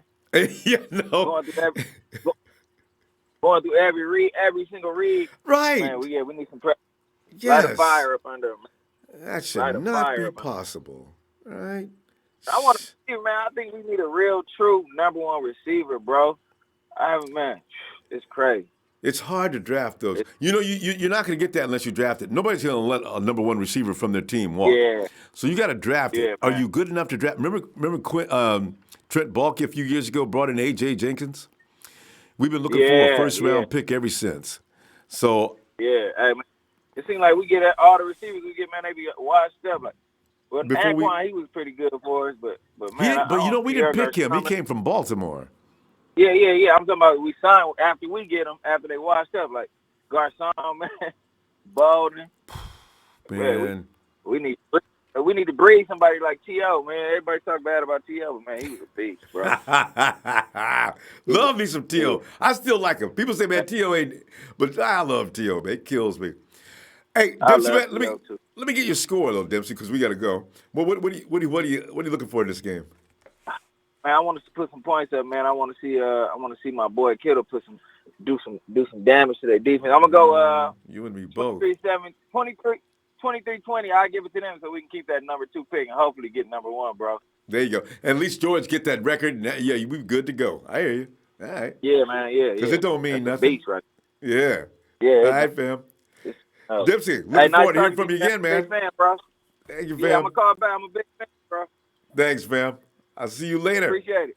All right. All right. Have a good one. You too. Have a good night. 4-9 for life. Yeah. 4-9 for life. All right. And did we read these scores yet? Yeah. It's Matt Mardigan again. Is that agree? The Texans have around $70 million in cap. They could still let some walk, but I doubt they let the good ones go. Yeah. And Coach Tim says, let's campaign for ET on Twitter. You can tweet to him at Earl Thomas. Uncle Sherm already going to give him a call. We know that, boy. Let's make it unanimous. He says, with Watson starting to play better in Texas, that team's going to stay together at least one more year. And very right. But Clowney is going to be expensive for them. Yeah, because he can call for pretty much a lot of money. Because you want to separate J.J. Watt and Jadeveon Clowney. That would be a mistake because that's got to be the best 1-2 combination in football. PB Zoe says, 2 edge rushers, period. Got my vote. All-Star Luna says, sup? We missed that. Thanks, All-Star Luna, man. I'll get that corrected soon. I've been working on a project I'll be getting done this next week. James Ross, 16-13, 49ers because we got Gould. As he said that was. All right. 4-9 for life. Hey, 4-9 for life. We been holler, fam. Niners! And And Brunel Jacobs, next season when McKinnon comes back, would you still put him as a starter, or would you promote Breida as a starter with the way we played in this season? No, they're interchangeable. At some point, it becomes a blurred line. You don't know who's starting, and because you have to understand, Jack McKinnon will have multiple responsibilities. He's not going to be just a running back. Now, he can bump between the tackles, and he can run that sweep probably as good as Breida. But the thing is, Jack McKinnon causes a complete nightmare for any DC in the NFL. And now you got Breida over there, too. Breida's been catching passes out of the backfield, too. If I got two interchangeable weapons like Breida and McKinnon, what are you going to do as a DC? I've got Juice over here. I got George Kittle here. I've got what's going to be probably one of the best receivers in the league in Dante Pettis. The 49ers will have an endless amount of options on offense, and you got Jimmy G orchestrating that. Feel sorry for any DC that thinks he's going to stop that offensive attack and the mind of Kyle Shanahan. So now, if you got a tough defense, I don't care what anybody says, the 49ers are going to be tough, really tough. All right. Lucas Nascimento is from Brazil. Hey, Rio de Janeiro City. What's up, Lucas? Good to hear from you, fam. And Coach says, and trade for Julio Jones. Well, that would just be unfair. The league may step in and negate that deal. You add Julio to what the 49ers already have offensively. Now you got depth and Julio. Damn. And Julio had more TDs when he was with Shanahan, I think, than he's getting nowadays still. Ray Histo, what's up? And Kenny says 38-24 49ers. Mullins is pissed about those 4 yards. You know he is. Hey, Chris, come on in, man. What's up, man? I debated for a while if I was going to call in, man, because it's bittersweet, man. It's the last call in for the year, Chris, I'm glad you decided to call on in, fam. Oh, yeah, man, I had to go on and call in, but man, hate to see it come to this time of year, man.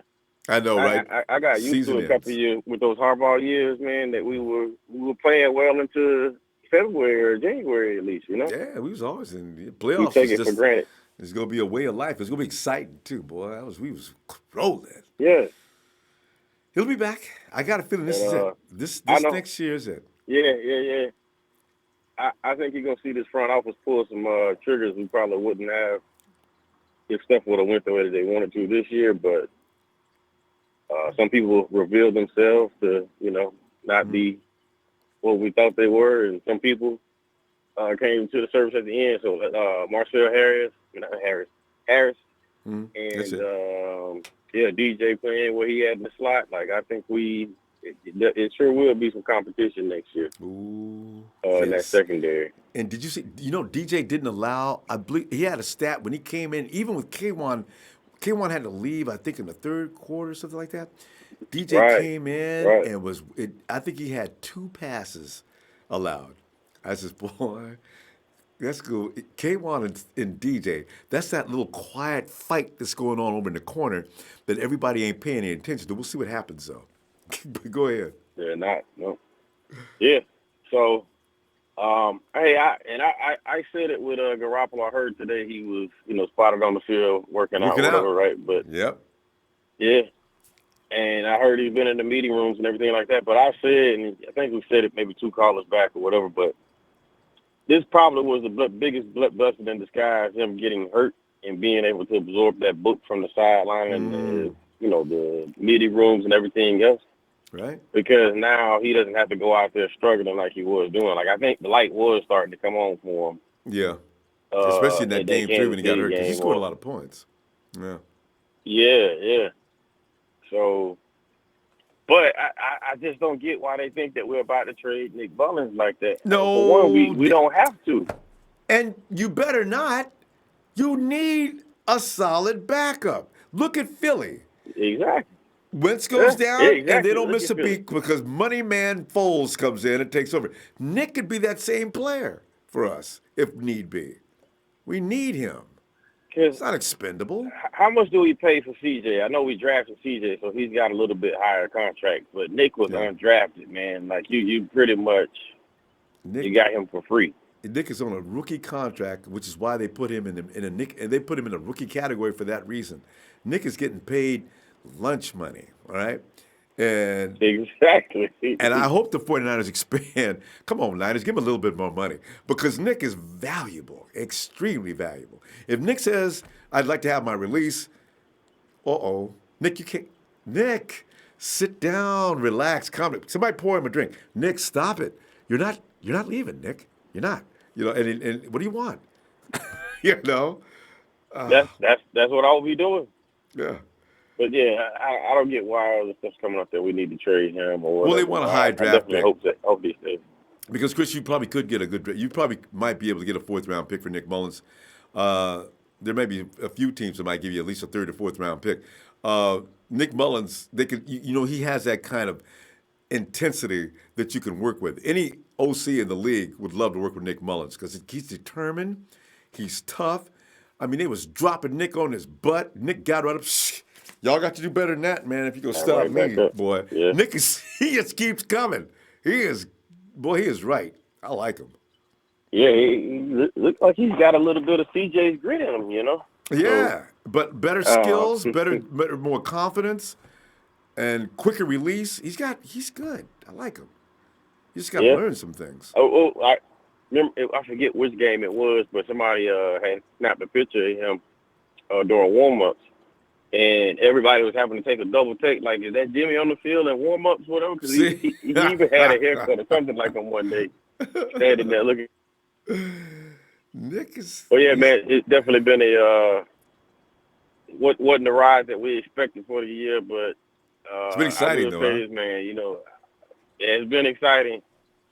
I don't think that we really had to take it serious, thinking that Shanahan had lost that locker room or anything, man, because they definitely came out fighting every game.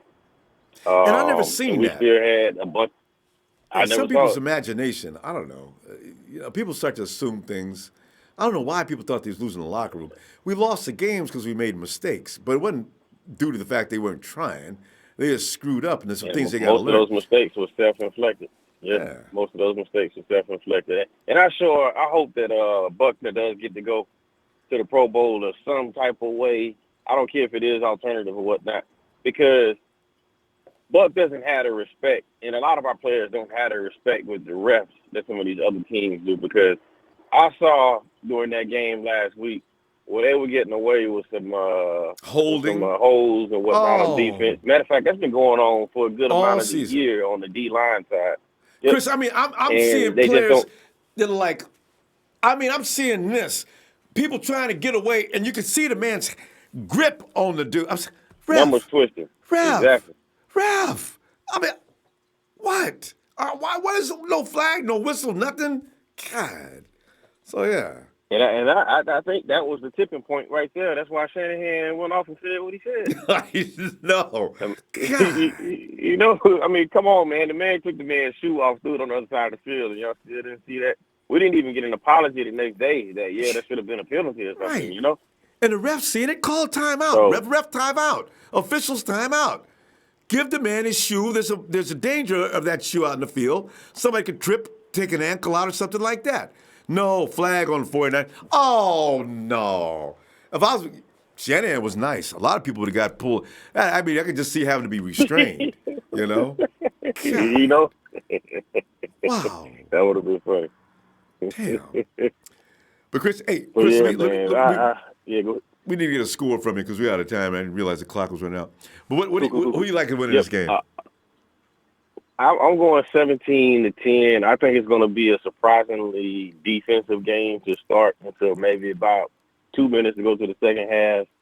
We score, they come out, score, get a field goal, that's it, and we go ahead and win. So, that'd be too crazy, wouldn't it? Yeah. Boy. Yeah. Because I tell you what, draft pick or not, beating the Rams is just a wonderful feeling. And this year they can say what they want That's just something you got to do, yeah. Is it? Because first the Rams fans going to say, we didn't have Todd Gurley. Man, listen, let me tell you why you telling me about Todd Gurley. I didn't have Jimmy. I didn't have Matt Breida. I didn't have Jerick McKinnon. Give me some more players. We didn't have Cooper Kupp. I didn't have, this is why I'm waiting for it. Just so I can, Bring me that argument. I'm ready, boy. God. For the second year in a row, the Niners beat y'all going into the playoffs, and y'all got put out in the next game. So, and this time you had your boy Jared Goff out there. Yeah. Oh, yeah. All right, fam. I'd love for Sherman to get his first pick against him tomorrow. Sunday too. So. Yes. And let Marcus Peters. It's a home. Go ahead. It's a home game for him anyway. So I know. I'm saying it's a home game for the Niners anyway. I just wish we had Dante Pettis or Marquise Goodwin, because Marcus Peters gives up a big play every week.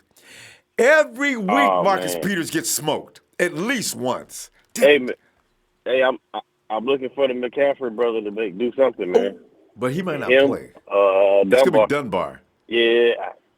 Kendrick Bourne, Dunbar, he might get Richie in, James. I think we only got 3. Richie. Yeah. Richie could be the guy to do a number on Peters.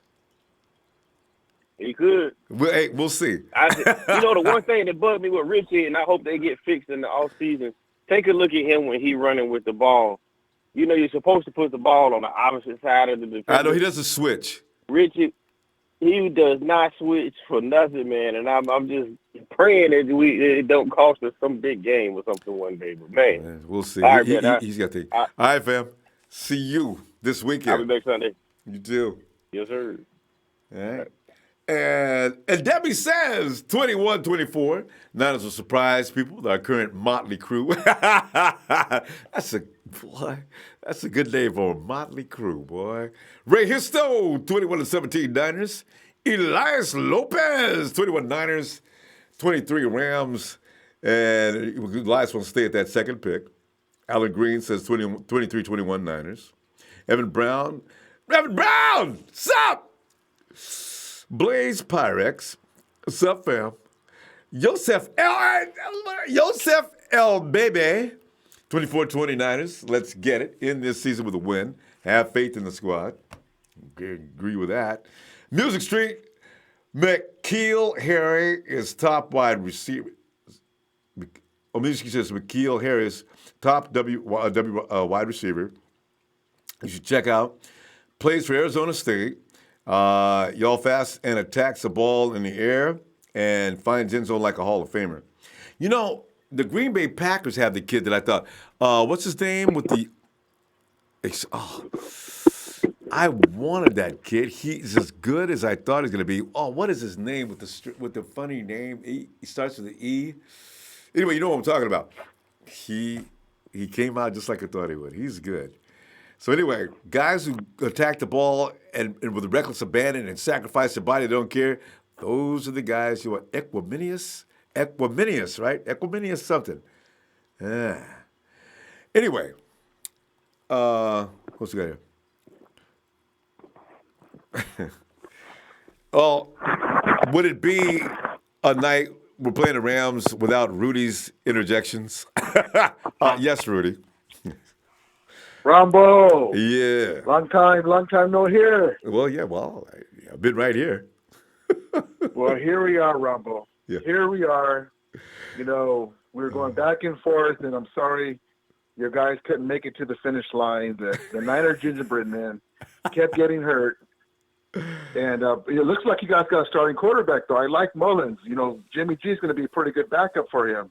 Yeah. Mullins looks pretty good. With what you guys got, all you guys got is Kittle and the other guys that are coming through. Mullins looks pretty good. I told you I liked him. I wanted him to be our backup and get rid of Mannion. But so here we are, Ronbo. We're gonna light it up Sunday. Yeah. And then McVay learned his lesson, and we're gonna come out rolling all the way to the Super Bowl. Okay. Well, you haven't got a couple of players yourself that seem to be making a huge difference. And also, Rudy, if I'm not mistaken, isn't your offensive line looking a little normal lately? I don't know. Last year they looked pretty good, but this year I'm seeing a lot of pressure on your quarterback. Well, what's funny is, people were waiting for us to stumble. We came out of the gate with Talib hurt.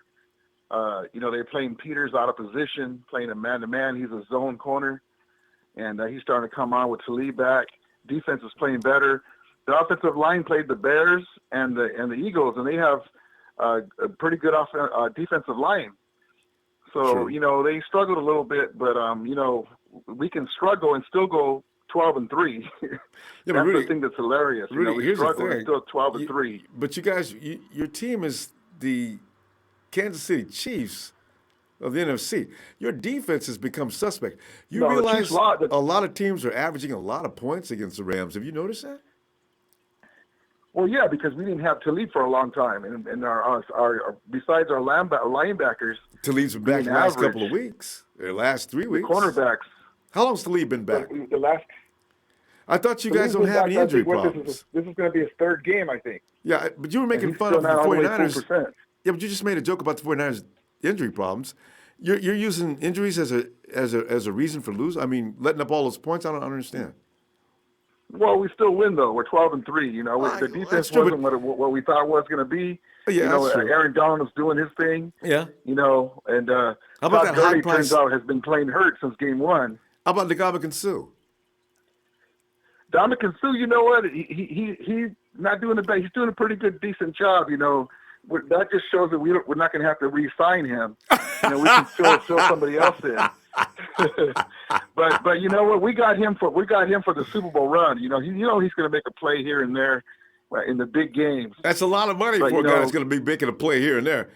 Well, it's just a 1-year contract. You know, we got to get this Super Bowl out of the way, and then go into Inglewood, and you know, in a year or two, and but you know, we're right where we need to be. You know, it's unfortunately we lost to the Saints, and the Seattle couldn't help us out. You know, they choked in that game against the Saints. Yeah. But in other words, Rudy, you guys are going to be. In other words, Rudy, you've lost to clubs that are solid over 500, haven't you? Well, you know, we struggled against the Saints in New Orleans, and then we came back, and then against the Eagles, we were on our way back, and then our punt returner fumbled. We would have came back and probably took that game. Well, what happened but to that's those? Okay, the regular season. How about those 2 losses in a row? I mean, what can you offer for that? Well, the Bears played a good team. You know, we're not going to go undefeated. We're actually doing better than I thought. I picked us to lose 4 games. Oh, if we got off on a big run, if our defense played the way I thought it was going to start out, we possibly would be where we're at now. But we're actually have a better record than I thought. Yeah. Well, there you go. You should be happy with that then. Yeah. But you know, we'll see what happens on Sunday, Ronbo. But it's going to be a blowout because you know Shanahan and McVay have a little spark against each other. You know, they didn't like how you guys were acting like it was a Super Bowl last year against our backups. What? And so I'm looking for McVay to light you guys up. Acting like a Super Bowl? You know what? You guys were they were clapping and doing all kinds of dances in the end zone and Gurley and all the other guys were laughing at you guys because you know you guys were acting like it was a Super Bowl. You think so? You don't remember? I don't remember the 49ers overly celebrating that game. I think the Garoppolo 49ers pretty thought he was Tom Brady out there. Remember that was our 5th. And he was smiling and all that stuff. Was our Unfortunately, he couldn't make it to this game. But that was our 5th win in a row. There was no need to be too excited. Been there, done that by the time we played the Rams. Like I tell you, Rudy, that was backups versus backups. You keep on acting as if that was our first string playing your team. I don't know why you think that. What makes you think that? The Ronbo, you said that last year and you said it again. It's true. The preseason, and clearly you don't really have. You have a few guys that are okay. You know, a lot of potential, but you can't really differentiate between the backups and the starters because there's not much difference except for a couple of positions.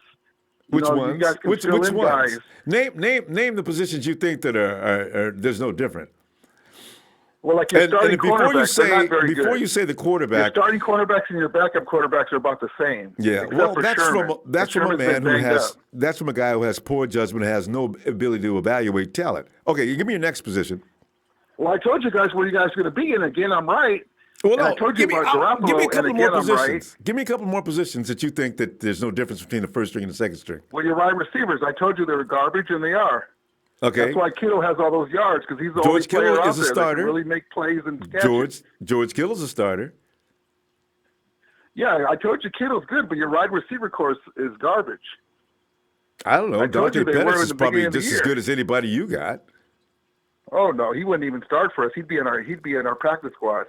I doubt that very seriously.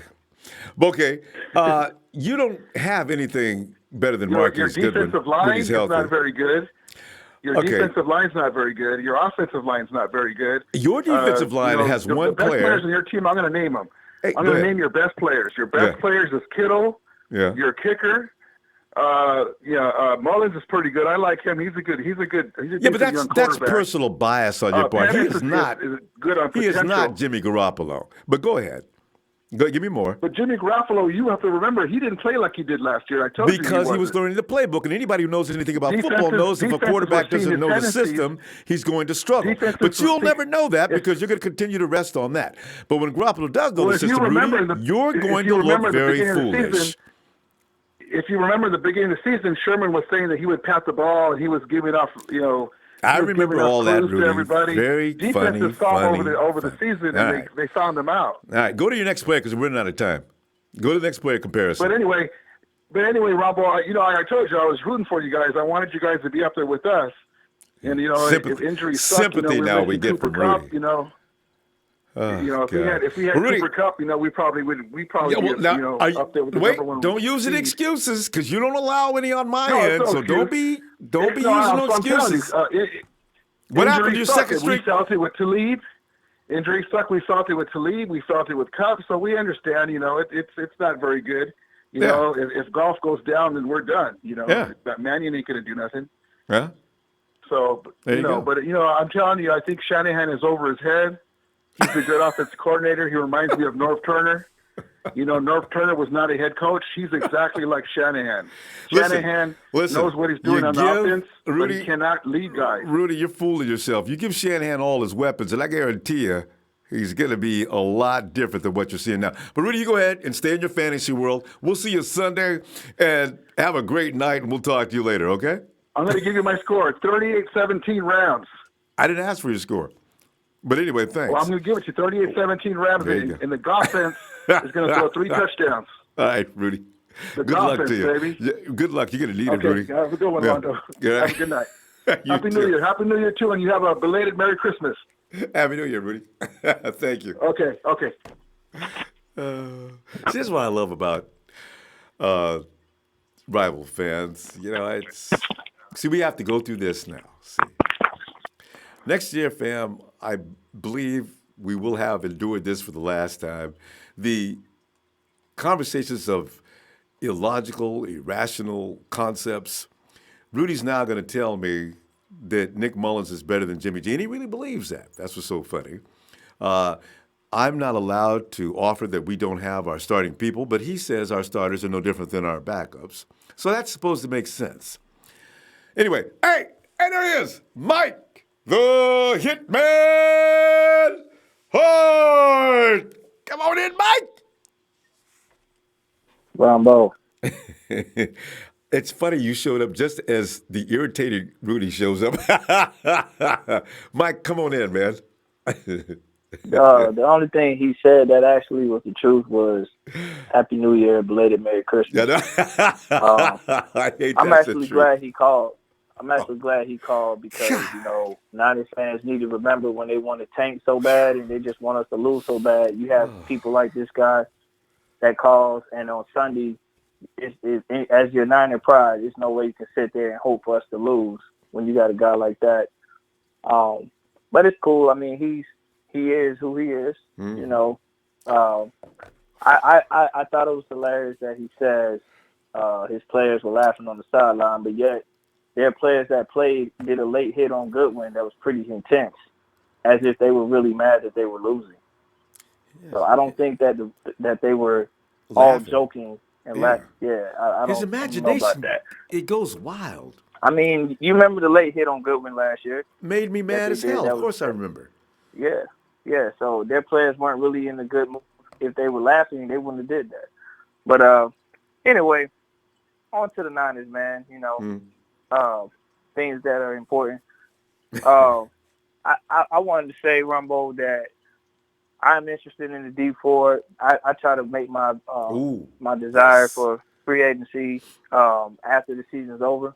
But one guy that I actually like, I don't know if anybody brought this guy up, but I like John Brown from the Ravens, the receiver. Oh, speed. I'm always ready for speed, Mike. Oh, yes. And he's such a deep I'm going to tell you threat. what's intriguing about him is he's a vertical deep threat. I mean, if people remember when he played with the Cardinals, what he did to us, I don't see why he wouldn't. Yeah. Yeah, he's cheaper. He gives good production. And I know, like, some people are going to say, oh, his stats didn't look this and that. But when he was playing, when Flacco was playing, he produced, man. And, Lamar Jackson's a different kind of quarterback. So with a guy like Garoppolo, I believe John Brown will be a really good asset to the 49ers. He's available as well. So I hope he's cheaper too, man. Like I would hope we look in his direction. I bet you're right, Mike. You know how Kyle loves him some speed? While everybody else is talking about big, strong, and all this, he'll go after John Brown in a heartbeat. You watch it. You called it, man. I'm telling you. If I got Marquise Goodwin and John Brown in my lineup, I got the big guy I need. I got George Kittle for everything else. You get those two guys in there with that kind of speed, your secondary, that screws up a secondary so bad. Yeah, I know a lot of these non-college men are very impatient, and they have came at me in the past about me wanting to be patient, and that's cool. They're emotional. Yeah. But when you look at it from a building perspective, all of these free agencies, man, we're not in a situation right now to be able to sign a big brand free agent that will cost us a lot of money. If we were in a win now mode and we had those parts already, cool. But when we're still building, I don't think it's a wise investment. Like I say all the time, look at the teams that were building an empire, and then they went out and bought a big brand name, and then it mortgaged their future. They had to hit the reset button. And Mike, I don't want to go through that. Just to emphasize on that, look at Nagambik and Sue. Sue has not brought much of anything to the Rams, and you got Rudy even talk about he's a one-year contract. We knew that when he came in. See, and they paid all that money. See, that's what you got to be careful of. Everybody doesn't fit every program. When Rudy comes on, just spell his name backwards. I say Wider because he said so much stupid stuff, and I'm going to make it common sense.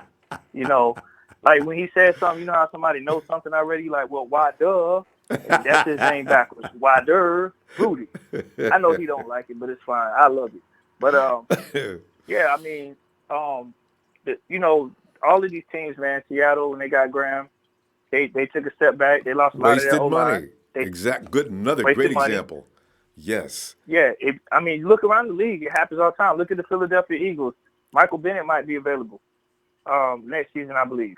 Already. If I'm not mistaken. He's been very quiet this year. And yeah, like as the Niners, man, what we're doing is we're building. We're getting pieces. D Ford, John Brown, these type of guys will be really good at getting free agency. They won't mortgage our future.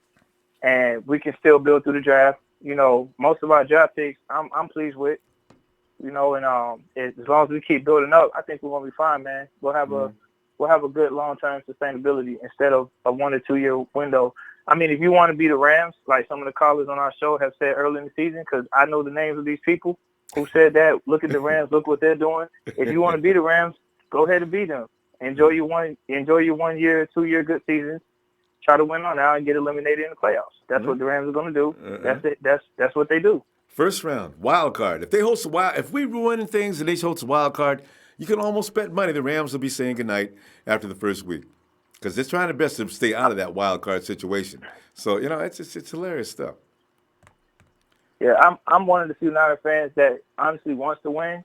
I love to spoil anything for them, and I know that a lot of people are on this Bosa thing. But what's intriguing to me is a lot of Niner fans were bashing Balky for getting injured players. But, yeah, a lot of these Niner fans want Bosa so bad, and he's injured. I just find that very ironic. You know what I mean? Mike, do you question his character leaving school to get ready and prepare for the draft? Me personally, not really. I won't hold that much against him. Because we all know college is preparing for the league. It's a business. True. Like these guys skip bowl games. They don't care about that. They care about the league. That's just what it is. So I'm not mad at him, for that. But my thing is this: I don't think Bosa is any better than any edge rushers coming out. There's a lot of deep edge rushers. Like when you're talking about production, Bosa's, very talented edge rusher. Cool, but so is a lot of other guys. So is Clemson's edge rushers. So is Alabama's edge rushers. So is Florida State. So is Michigan. I mean, there's a lot of guys. Mississippi State. There's a lot of guys out here. It's a deep edge rusher draft. So I'm not worried about it, man. We'll be fine. I don't know that he's going to be better than his brother at the next level. So if he's not better than his brother and he's if he's not better than his brother and he's injury prone like his brother, like his dad, at the end of the day, this is I'm DNA like, thing. yo, like these guys are injury prone. It's just funny because like I hear some Niner fans saying they don't like injury prone guys. Like with Derwin James, for example, they said he was injury prone, but they want a guy who's also out for the same amount of time almost. It's just kind of weird, but we'll see what happens, man. Whoever we get, I'm behind. I just hope we get somebody that fits our system and scheme to help us be better. I guarantee you that's going to happen, too. They're researching carefully. The 49ers have gotten better since first year to second year. I expect even better results this year. They did a great job in the draft last year. But, Mike, we need to get a score and see you Sunday. What do you got in mind? I say San Francisco 64 and the Rams 18. They're going to get ramsacked. You know why I picked that score, Ronbo? Because it is exactly 1,864 miles from L.A. to St. Louis, and we're going to kick their ass all the way to St. Louis, and that's why it's 64 to 18. I always love Mike. Mike never says anything just to be saying it. There's always some thought behind everything. He came up with all that. Hey, the loss is in their name. The Los Angeles Rams. They already know they're losing. Man. And lastly, Ronbo, I say this. Yes. I know you got to go. I love when people doubt our team, talking about our backups is the same as our starters. All right, that's our record last so year ludicrous. With our starters our record last year didn't indicate that at all. We were undefeated. We beat Jacksonville, Tennessee with their full strength. Yeah. And our backups, on the other hand, had a losing record. So there's no facts in that. That's just someone emotionally talking. But come see us next year. We're good. Right. We'll be back. And also to add on to that, we actually played the Bears better than the Rams did with them same backups that he's making jokes about. So we will see what happens next. All right, man. Mike. Hey, Ronbo, we have 5 Super Bowls. We have more than our division combined. Enough said. There's nothing anybody can say. There's a bottom line. Yeah. All right, Mike. I'll see you Sunday if you get some time, all right? All right, Rumble. Take care, buddy. All right, fam. Oh, God. And Michael does it. Mike, you got to call in and tell me how to pronounce that. Is it Dowsat? Anyway, Michael's got 31 Niners. Mr. Mystic is Niners 20, Rams 10. I think we can shut them out in the second half. Because I tell you, fam, the reason why the Rams looked so good earlier is because their offensive line has been really stout. Now, the offensive line now, Jared Goff is getting dumped a lot recently. And our defensive line has increased in their intensity. So it's going to be interesting to see. Horatio Flores has 49, Rams 42, Rams 35. 49ers 42, Rams 35. Robert Curatolo, he says, I don't want to see the Rams get the 3rd seed, but my March rivals, the Bears, I don't like. Who was that with The Rock said? Andy Nunez, 31-24 Niners on a pick 6 to win the game. And 49ers and Rockets Ryder. What's up, fam? Niners going to beat Lambs 21-10. Roger Villaneda. What's up, fam? Ecliptic 215, 21-24. Niners win it. All right. Did I hear the Rod? Let me give a holler in here. Finally. Wait, Rod. Finally, Wait. Let me get. I know. Sorry, Rod. My man Ronbo, what's going on, bro? Oh man, you see me. I'm in here having a good time with the fam, and you got fans that are getting nervous down in L.A. calling in here and saying all kind of crazy shit. You know what I'm saying? So, it's doing great. That dude sounded hilarious. Second string just as good as our first string. That dude crazy, man. He would like to believe that. Delirious. And we was looking at it. We beat the Rams last year. In order to make his team seem like they're omnipotent, we was celebrating and partying and dancing around. Rod, do you remember any of that? I thought we just walked off the field. I mean, the Well, all I Rams. know is this. Right after that, they went and got their ass to Atlanta and got beat. So, I mean, obviously, they didn't get the memo. And that's why they're hoping so badly. And don't be surprised if Gurley plays tomorrow, because the thing is, the Rams don't want to host no more wild card games. I mean, whoever comes in, Eagles or whoever else comes in, is going to beat the hell out the Rams. And you know this. They ain't ready for prime time. I don't know how much this is accurate, but according to my fantasy football, Gurley is out. He is out. So, and if he's out the last week and this week, they say it's just a precautionary measure. But you and I both know that knee is hurting. Yeah, I do. And I also know that Kyle Shanahan is just as good as a play caller as McVay. So, no doubt about it. Let's not even pretend otherwise. My thing is to the Rams fan caller, how many games could your Rams win if you had as many starters guys injured as we have? And we still cruising, baby. There. You know what I'm saying? We battled against the Chicago Bears, but Chicago handled y'all. Mm-hmm. Come on. Mm-hmm. So, and we just made a mistake. Just made a mistake at the end to lose. Chicago dominated the Rams offense. They couldn't get 6 points? 5 points? Something like that? 6 points. Yeah. I think it was, man. And not only that, but freaking the running backs, man. I mean, bottom line is this right here. The Chicago Bears are a stingy defense when it comes to the running game. But, I think we held our own against those guys. I mean, who do you guys have when Gurley comes off the bench? I don't even know you guys' names. Actually, they got a pretty good running back. But you know what? He didn't do all that against the Bears. So what was his name? I forget his name. It's not a household name. You're right. Okay, so we just gonna stick with same old sorry ass Ram.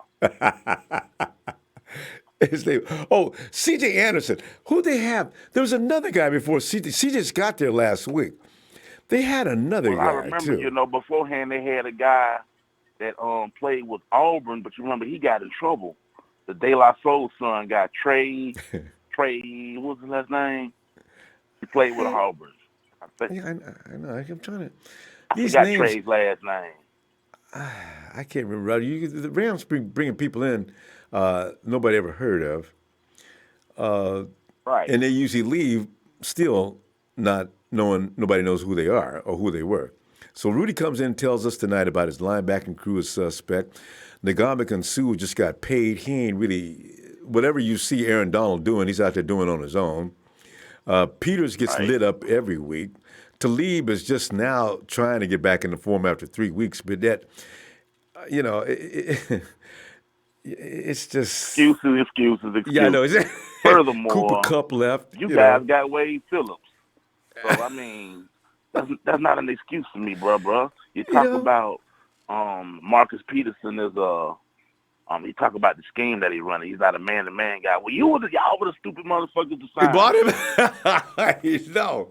And so the Rams are not a shutdown defense. They make big plays, but they're not a defense that shuts anybody down. That's what I'm saying. If you look back at the scores, the Rams ain't shutting nobody down. That's what makes them susceptible. So nobody. But all I know is this right here, man.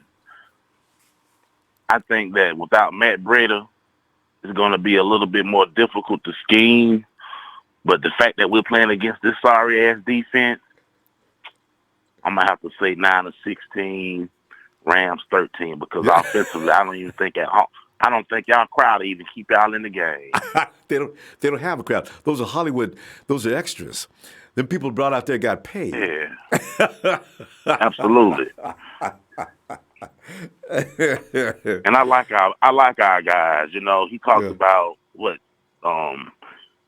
Pierre Garçon and names of players that we got at the end of their peaks. But I mean, our wide receiver core isn't garbage, man. No. Dante Pettis, when healthy, hasn't he scored 6 touchdowns this year? At least. And he's got one of the best starts of all the 49ers. And we had some famous 49ers. He got a better start off than Jerry, T.O., and Rudy put him on the practice squad. Man, he's crazy. I like our starting right tackle, McGlinchey. I think as a rookie, he's had a phenomenal season. He even held his own against Khalil Mack. Hey, I mean, I this guy obviously doesn't know football. He obviously doesn't know what he's talking about. Kittle, we already know that's a given. Yeah. But even Ertz, man, he hasn't played much, but when he's gotten his hand on the football, he's made some noise. I even think he had a touchdown for us a couple weeks ago. So, Garrett Selleck, yeah. Selleck. Yeah, one thing about injuries do team to stop an offense from gelling when they're still in the beginning process of, their playbook. And, one thing about our offense is that it's a complicated book anyway. So defense is too, from what I understand. Yeah. And we've not seen the same 11 players on either unit 2 weeks in a row all season long. So you're right. Season it stunts long. the growth. Yeah. Exactly. So, the only thing I can say is this right here. The guys came to the Bay claiming we was going to do it brick by brick. And all I know is this. Every time I see a new brick, I see something that I like. So, there was a lot of scrutiny going on behind Robert Saleh's ability to get this defense production to pick our production up on the field. But like I said all along, man, you guys got to be patient. We don't really have that many stars on defense, but we got capable guys, and those guys see what those guys can do in the practice field. But let's give a shout out to Shanahan and Lynch's ability to get guys who just come off the practice team and turn them into something on a game Sunday. Yeah, and, turn lemons into lemonade. Yes. Look at Nick Mullins. There's the best example of all. Exactly. Nick was somebody who they just basically pulled off the street because they wouldn't draft him. And look at him now. Nick Mullins, for the first 8 starts, is about to enter this week. He could be number 4, the greatest of all time for the first 8 starts. Can you imagine that? Behind people like Newton, there's a few more on that list. And he's going to be entered on a list with them. Now, he's not as talented as those guys are, but that reflects on how Shanahan, who is being compared, as Rudy says, not as good. He's not a head coach. These are things that... Even look at Mike Person. At the beginning, it was projected that the guy from Stanford was going to be the starting guard. But, for whatever reason, I can't call his name right now. But Joshua Garnett. Yeah, Garnett. Garnett he struggled a bit, but Garnett can't stop getting hurt. Stepped in and done a tremendous job. Yeah. But I'm just thinking about the way he insulted our offensive line, man. Our offensive line has played great. We definitely kept the running game alive. Now, as far as the quarterback play goes, you can't give all the offensive line credit for that. Some of that is the quarterback too. Absolutely. And then sometimes it's just simply the defense calls the right play. But, man, come on, man. Get off our offensive line, man. Our offensive line are playing like thuds this year. You can't get a Raider fan and a Ram fan to be honest. They're going to come in and just throw digs and shots. Your second string is better than your first string. Come on, man. That's just ridiculous. So, you got to put up with that. That's all right. It'll end soon, Rod. Pretty soon, it'll just be like, where is he now? Right. Rod, we got to go. We'll run out of time. Rod, give me your score, though, Rod. Oh, yeah. I'm gonna stick with the score, man. I'm going to go 49ers. Yeah, 16-13. 16-13, I just remembered. And also, you mentioned... Yeah, I think it's going to be a defensive score, man. I think the 49er defense is going to chop It's going to be surprising.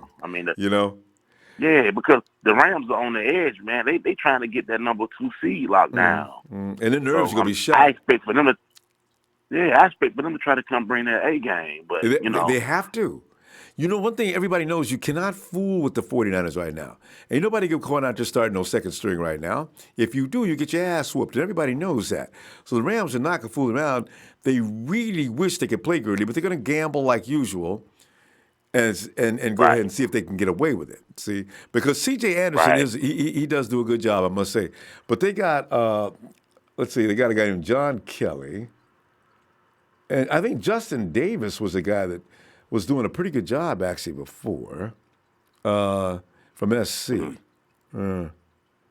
So I give them credit. Their running backs aren't that bad. But then again, it's all that offensive line. Now, if that offensive line doesn't do a good job, the run backs they got probably wouldn't do any better. But that just goes to show why they've been doing as well as they have due to that offensive line more than anything else, more than I knew. Because Jared Goff got his ass whooped.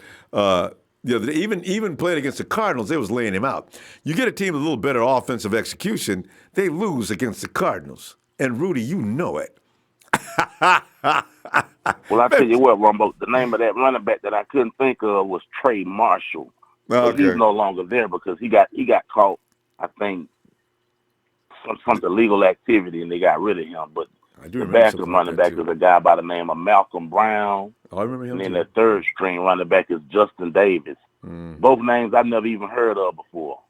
So, I mean, as far as I'm concerned, Rams, I better bring your shit because we coming with that ass whipping, dog. Probably be getting shot. Coming for that ass. Definitely. Let me hear it, baby. Niners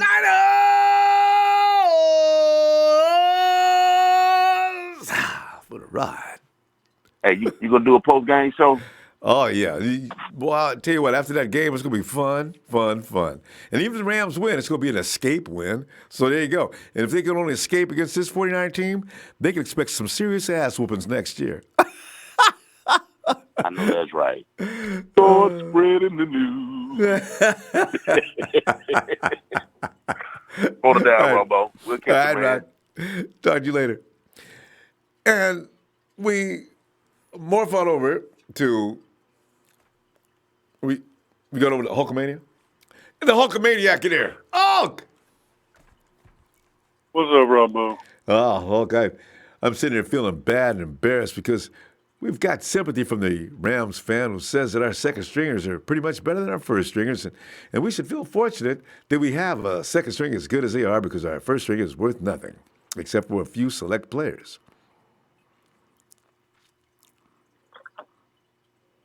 Well, our so-called second stringers are going to beat their second stringers. So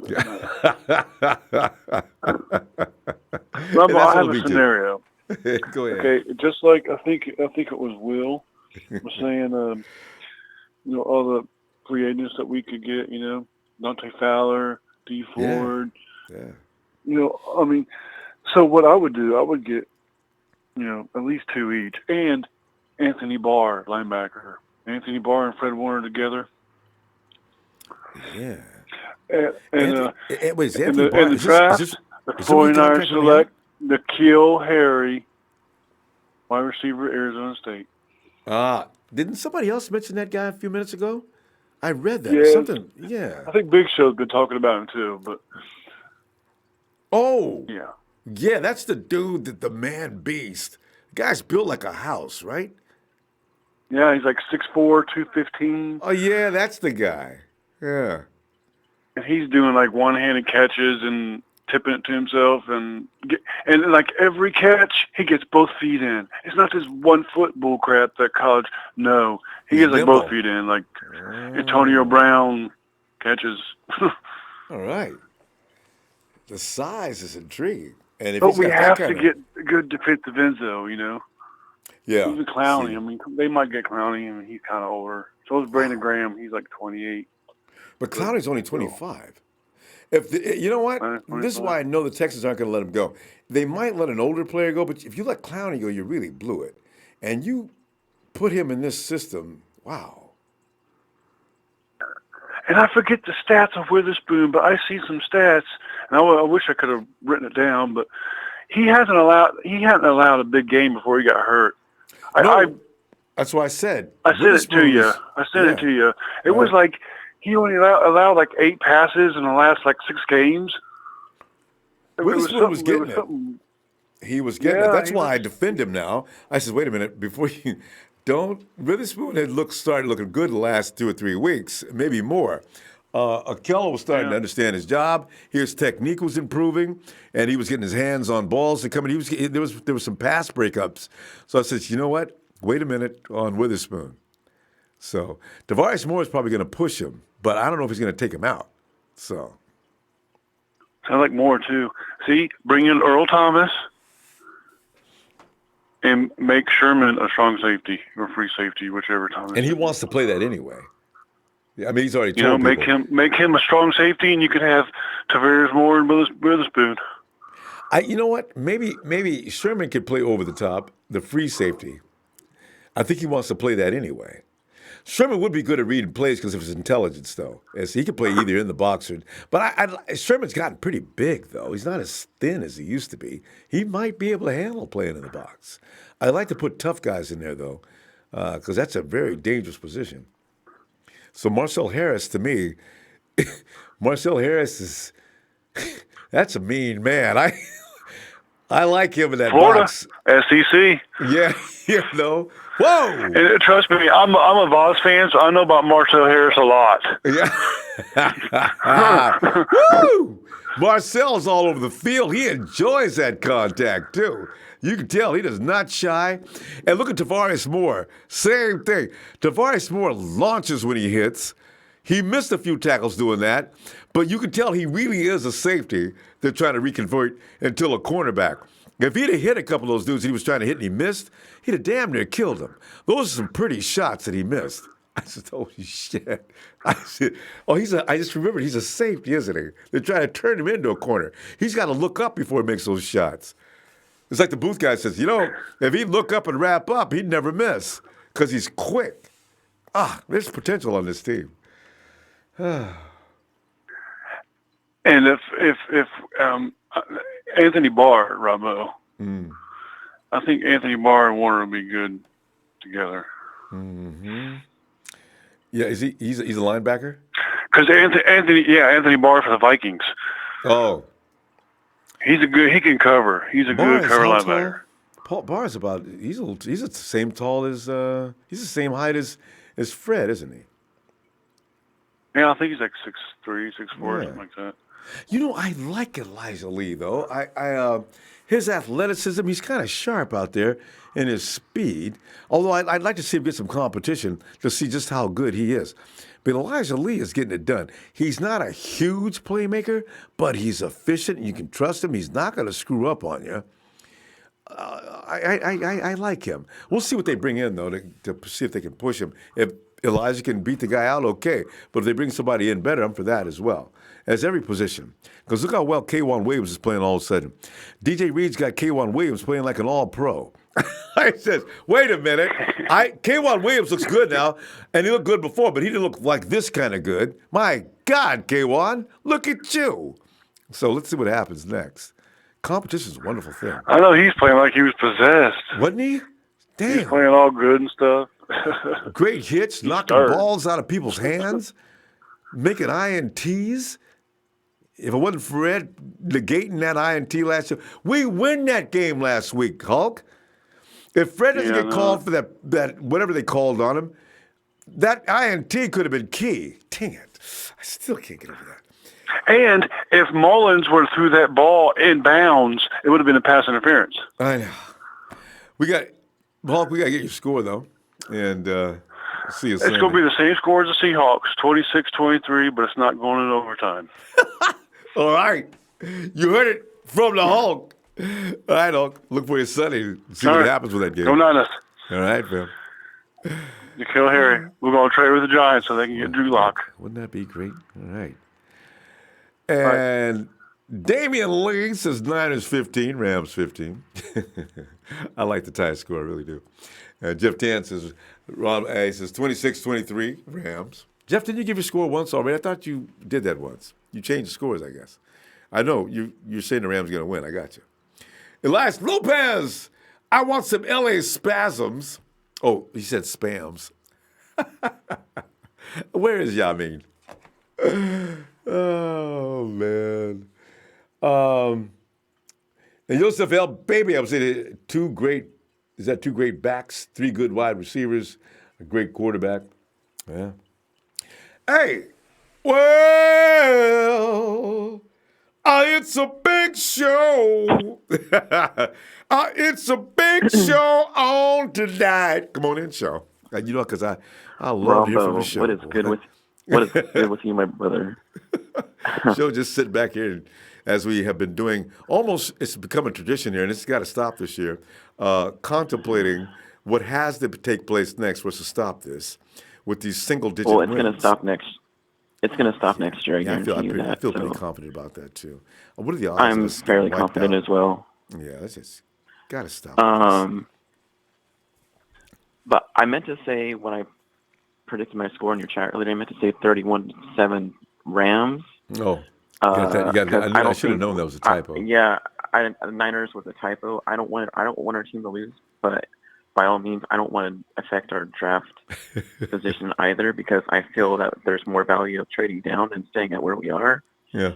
And we could get a player out of it too as well. So we got to do something about the Rams defense, because that defense has become, you can score on that Rams defense. If we can deal with Khalil Mack and still, Mullins was throwing off of 1 foot half the time, but the Bears have more firepower in that front line than the Rams have. They've got the one guy that's going to kill you, but I don't think it's going to take more than one guy.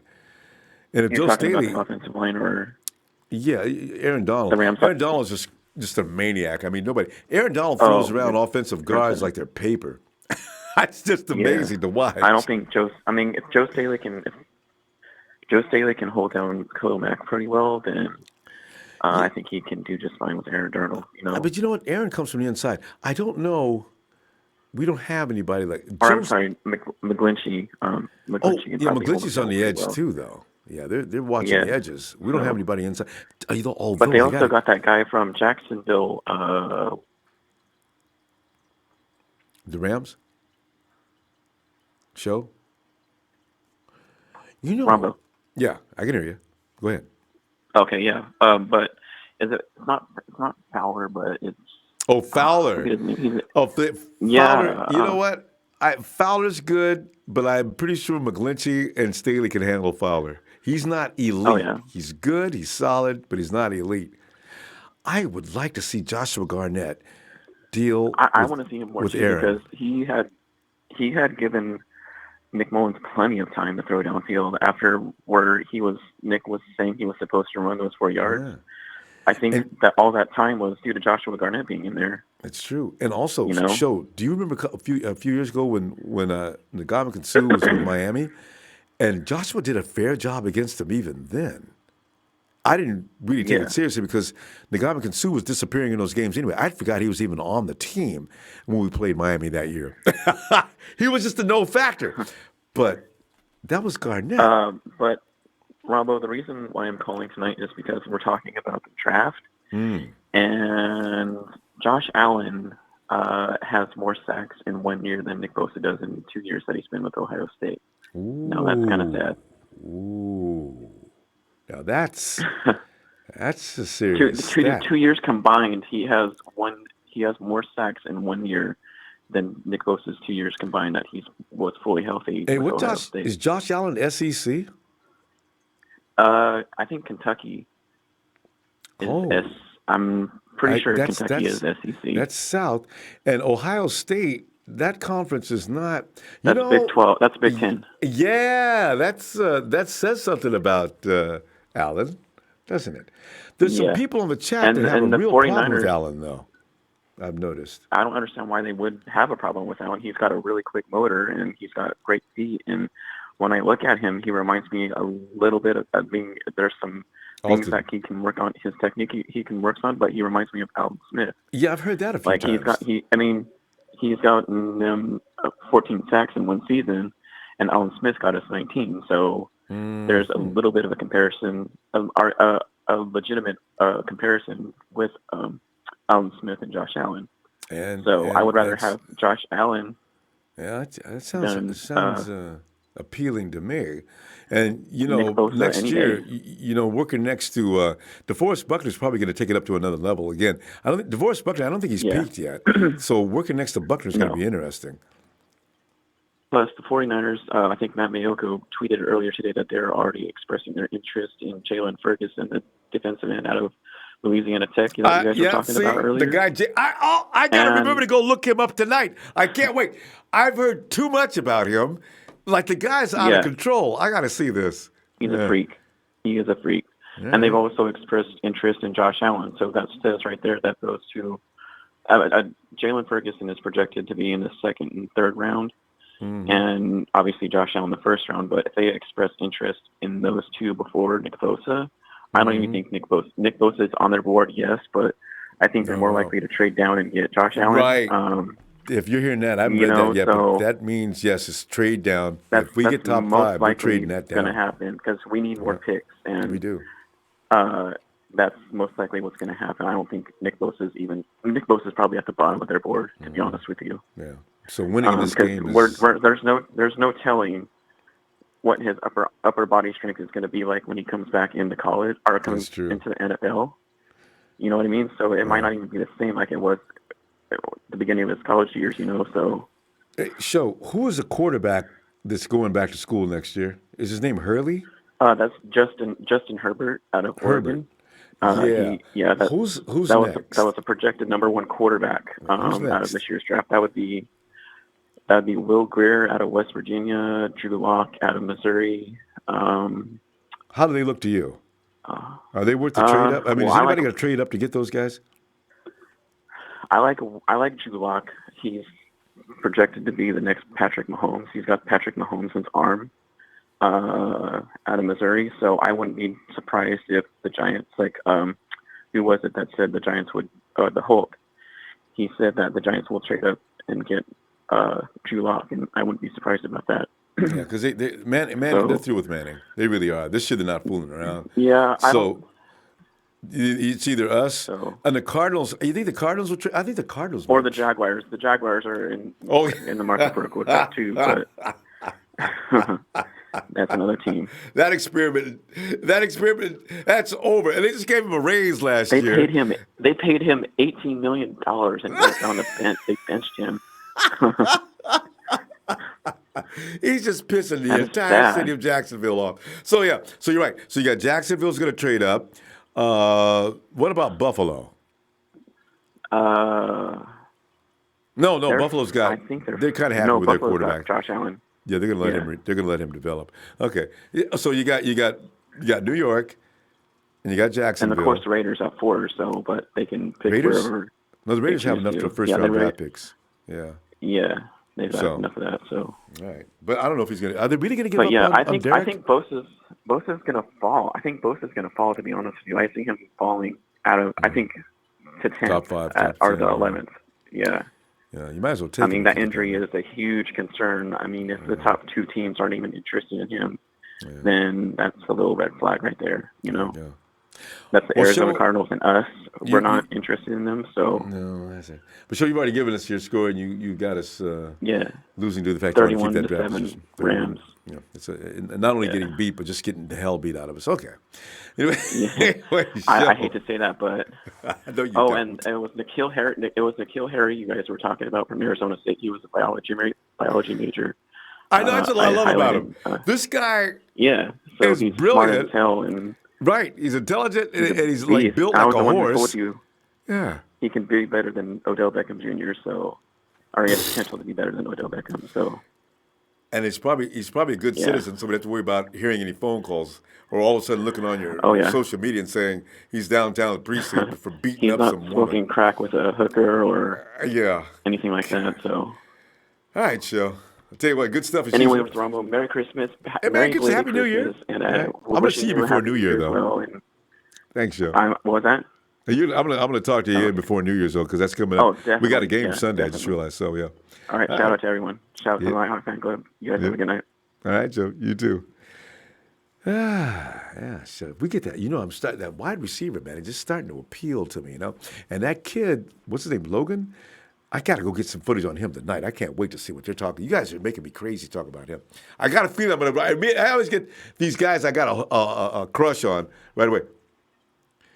Mr. Lucas says 24-17 49ers. KD 268, Rams 21.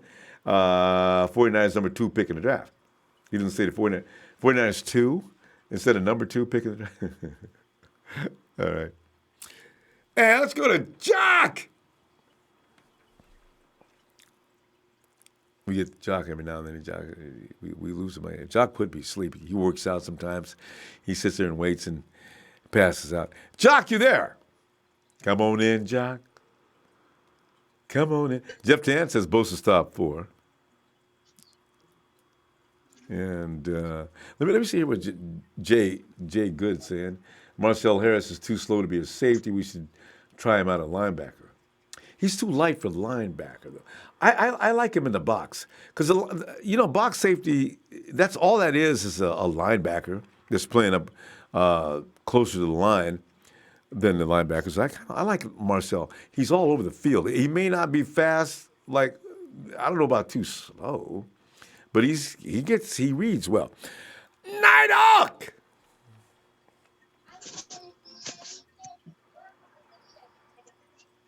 Hey, what's up? Nighthawk. And you, fam. Yeah, what's going on? Well, we got blessed tonight with a phone call from our favorite Rams fan. Rudy called in tonight, and he said that Nick Mullins is much better. You know what, man? Fuck the Rams. The Rams talk. Fuck the Rams talk. Now, he believes that Nick Mullins is way better, and he wished he'd had him on his team. And, but he's smoking shit. I don't know what he's talking about. He put Dante Pettis would be on the practice squad on his team, and he did offer some excuses as to why their defense is giving up too many points. We're not allowed to have any excuses though, and our injuries don't mean anything because our second string players are just as good as our first string players. Yeah, but you know what? They better not be scared. If Philadelphia make the playoff, they better shut the fuck up. I'm telling you, man. If Philadelphia play right, when they get it, look, Philadelphia's scared because when they get in that play, when Philadelphia make the playoffs, they go all the way. Oh, yeah. And the Rams don't want Philadelphia in the first round. They do not want to host. The Rams are going to be playing their ass off because they do not want to host Nick Foles and his traveling band of merry men. Nick Foles is a scary dude in the playoffs. I'm telling you because you got to be careful with Philly. I'm telling you right now. Philly's not playing. I know it. They're starting to come around.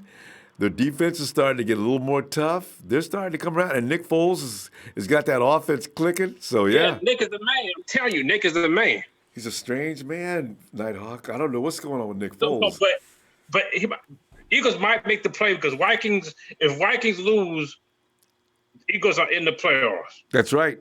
And I think the Vikings play the Bears. The chances of the Vikings losing are huge. Huge. So, boy, here comes the Eagles. Flying in LA. The Rams better hope that the Minnesota beat Chicago. They better hope. They better hope. That is not going to happen, Nighthawk. You and I both know that, too. That ain't going to happen. So it's going to be funny. Oh, man. And the Seahawks fan might be playing Cowboys in the fourth round. And nobody wants to play the Hawks in this situation. Because if anything, the Hawks are definitely going to be tough in that first round of the playoffs. They may not win it, but whoever they play, if you make a mistake, Pete Carroll knows how to get a team ready for the playoffs. I hate to admit that, but he can get them ready for the playoffs. And Russell Wilson will be dangerous. It's funny. They know how to sneak. It happened every year. They know how to sneak in there. Especially in this situation. As long as they're not playing a top caliber team in the first round, the Hawks will be dangerous. Nobody wants to play the Hawks in the first round. It's just like the Baltimore Orioles. Nobody in the AFC wants to play the Baltimore Orioles in the playoffs first. That quarterback, Lamar Jackson, is scary. That is really something else. If you come up on him, the Rams better hope they don't play Philly. And you know what? Because if the Rams get to play the Rams can hope that they can play the Vikings. That's their best bet to get past the first round. That's the only bet they got. But not Philly. If they play, I'm telling you, if they play Philly, they're gonna get fucked up in the playoffs. Oh, I agree. Because you know what? Philadelphia don't play. When it comes to playoffs, Philadelphia know what to do. Well, yeah. This is the first year, but second year. But the thing is, they'll beat the Rams just out of toughness. So. It's gonna be fun to watch the playoffs this year, like every year. We get to sit back and laugh because we're already out of it, so we don't need to be concerned. But watching these other guys struggle. The funny thing is, all that teams who's in that playoffs, we could beat them. Well, you know what? I do like Andrew 49 says, whoever makes it to the playoffs, the Saints go beat that ass. Because if you go to that dome, Nolans is waiting on you. You ain't coming out alive. They will beat you. But I'm saying like all these teams. Like all these teams who are in the playoffs right now, we could beat them. If we were in the playoffs right now, we'll beat all of them. Yeah. Well, we need a few things. I mean, defensively, we need our weapons back. We do need Pettis. We need Goodwin. We need all our guys. We lost too many games, but they were close. Yeah. Well, let's just say we need a healthy Garçon. We need a Goodwin. We need a Pettis. We need all our guys. First of all, you need Jimmy G. In spite of what Rudy thinks, you still need him. Man, fuck Rudy. You need the key pieces that Shanahan can use to manipulate, and you need Jerick McKinnon. I can't wait to see what McKinnon looks like, and you need a healthy Matt Breida, who nobody can stop when he's feeling good. I can't wait to see Breida run next year. Oh, that ankle should be healed up by this time next year. I wouldn't even let Breida play that much in the preseason either. Showman want his the guy who played for Seattle. He want him to be in the 49ers. Earl Thomas, yeah. Earl could be. I don't know. I think the 49ers are probably going to say at 30 years old, you excuse the kids and bring them in. That's going to be a difficult decision for them to make, but we'll see. Yeah, but someone said that. Someone said that if he got his, they're broken. I bet you they're both gonna fuck everybody up. Yeah, Sherman wants Earl because that's his dude. So, all right, now Doc, I'm gonna see you Sunday. Get a score from you. What's gonna happen there? I'm gonna say the same score the way we beat the Seattle. It's not gonna be overtime, but it's gonna be same score. All right. I was copy and paste. All right, now, Doc. Niners!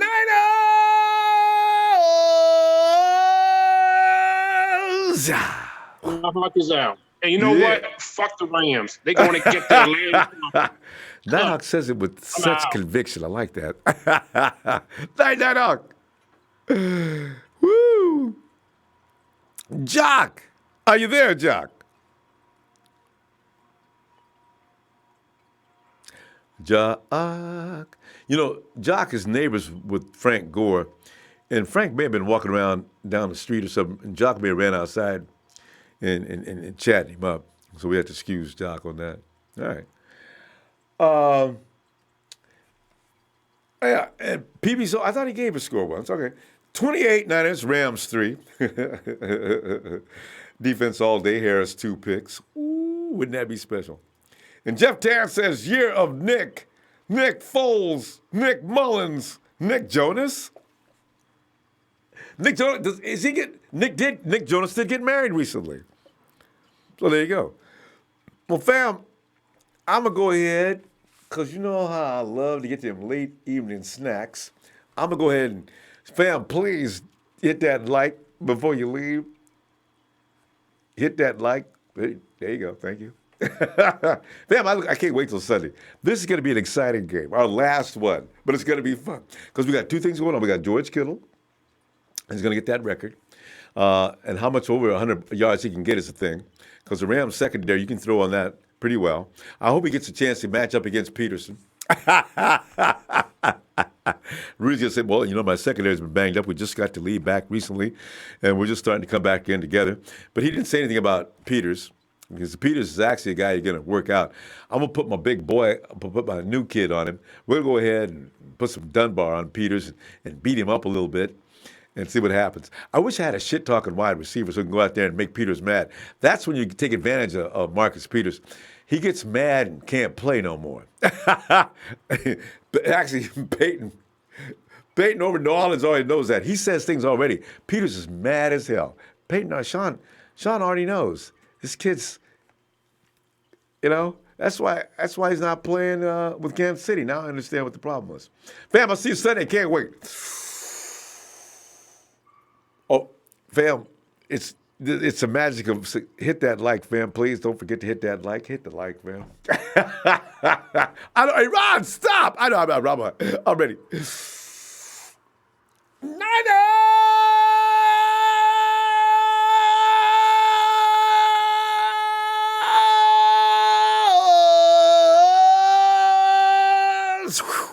Let's go get them, fam.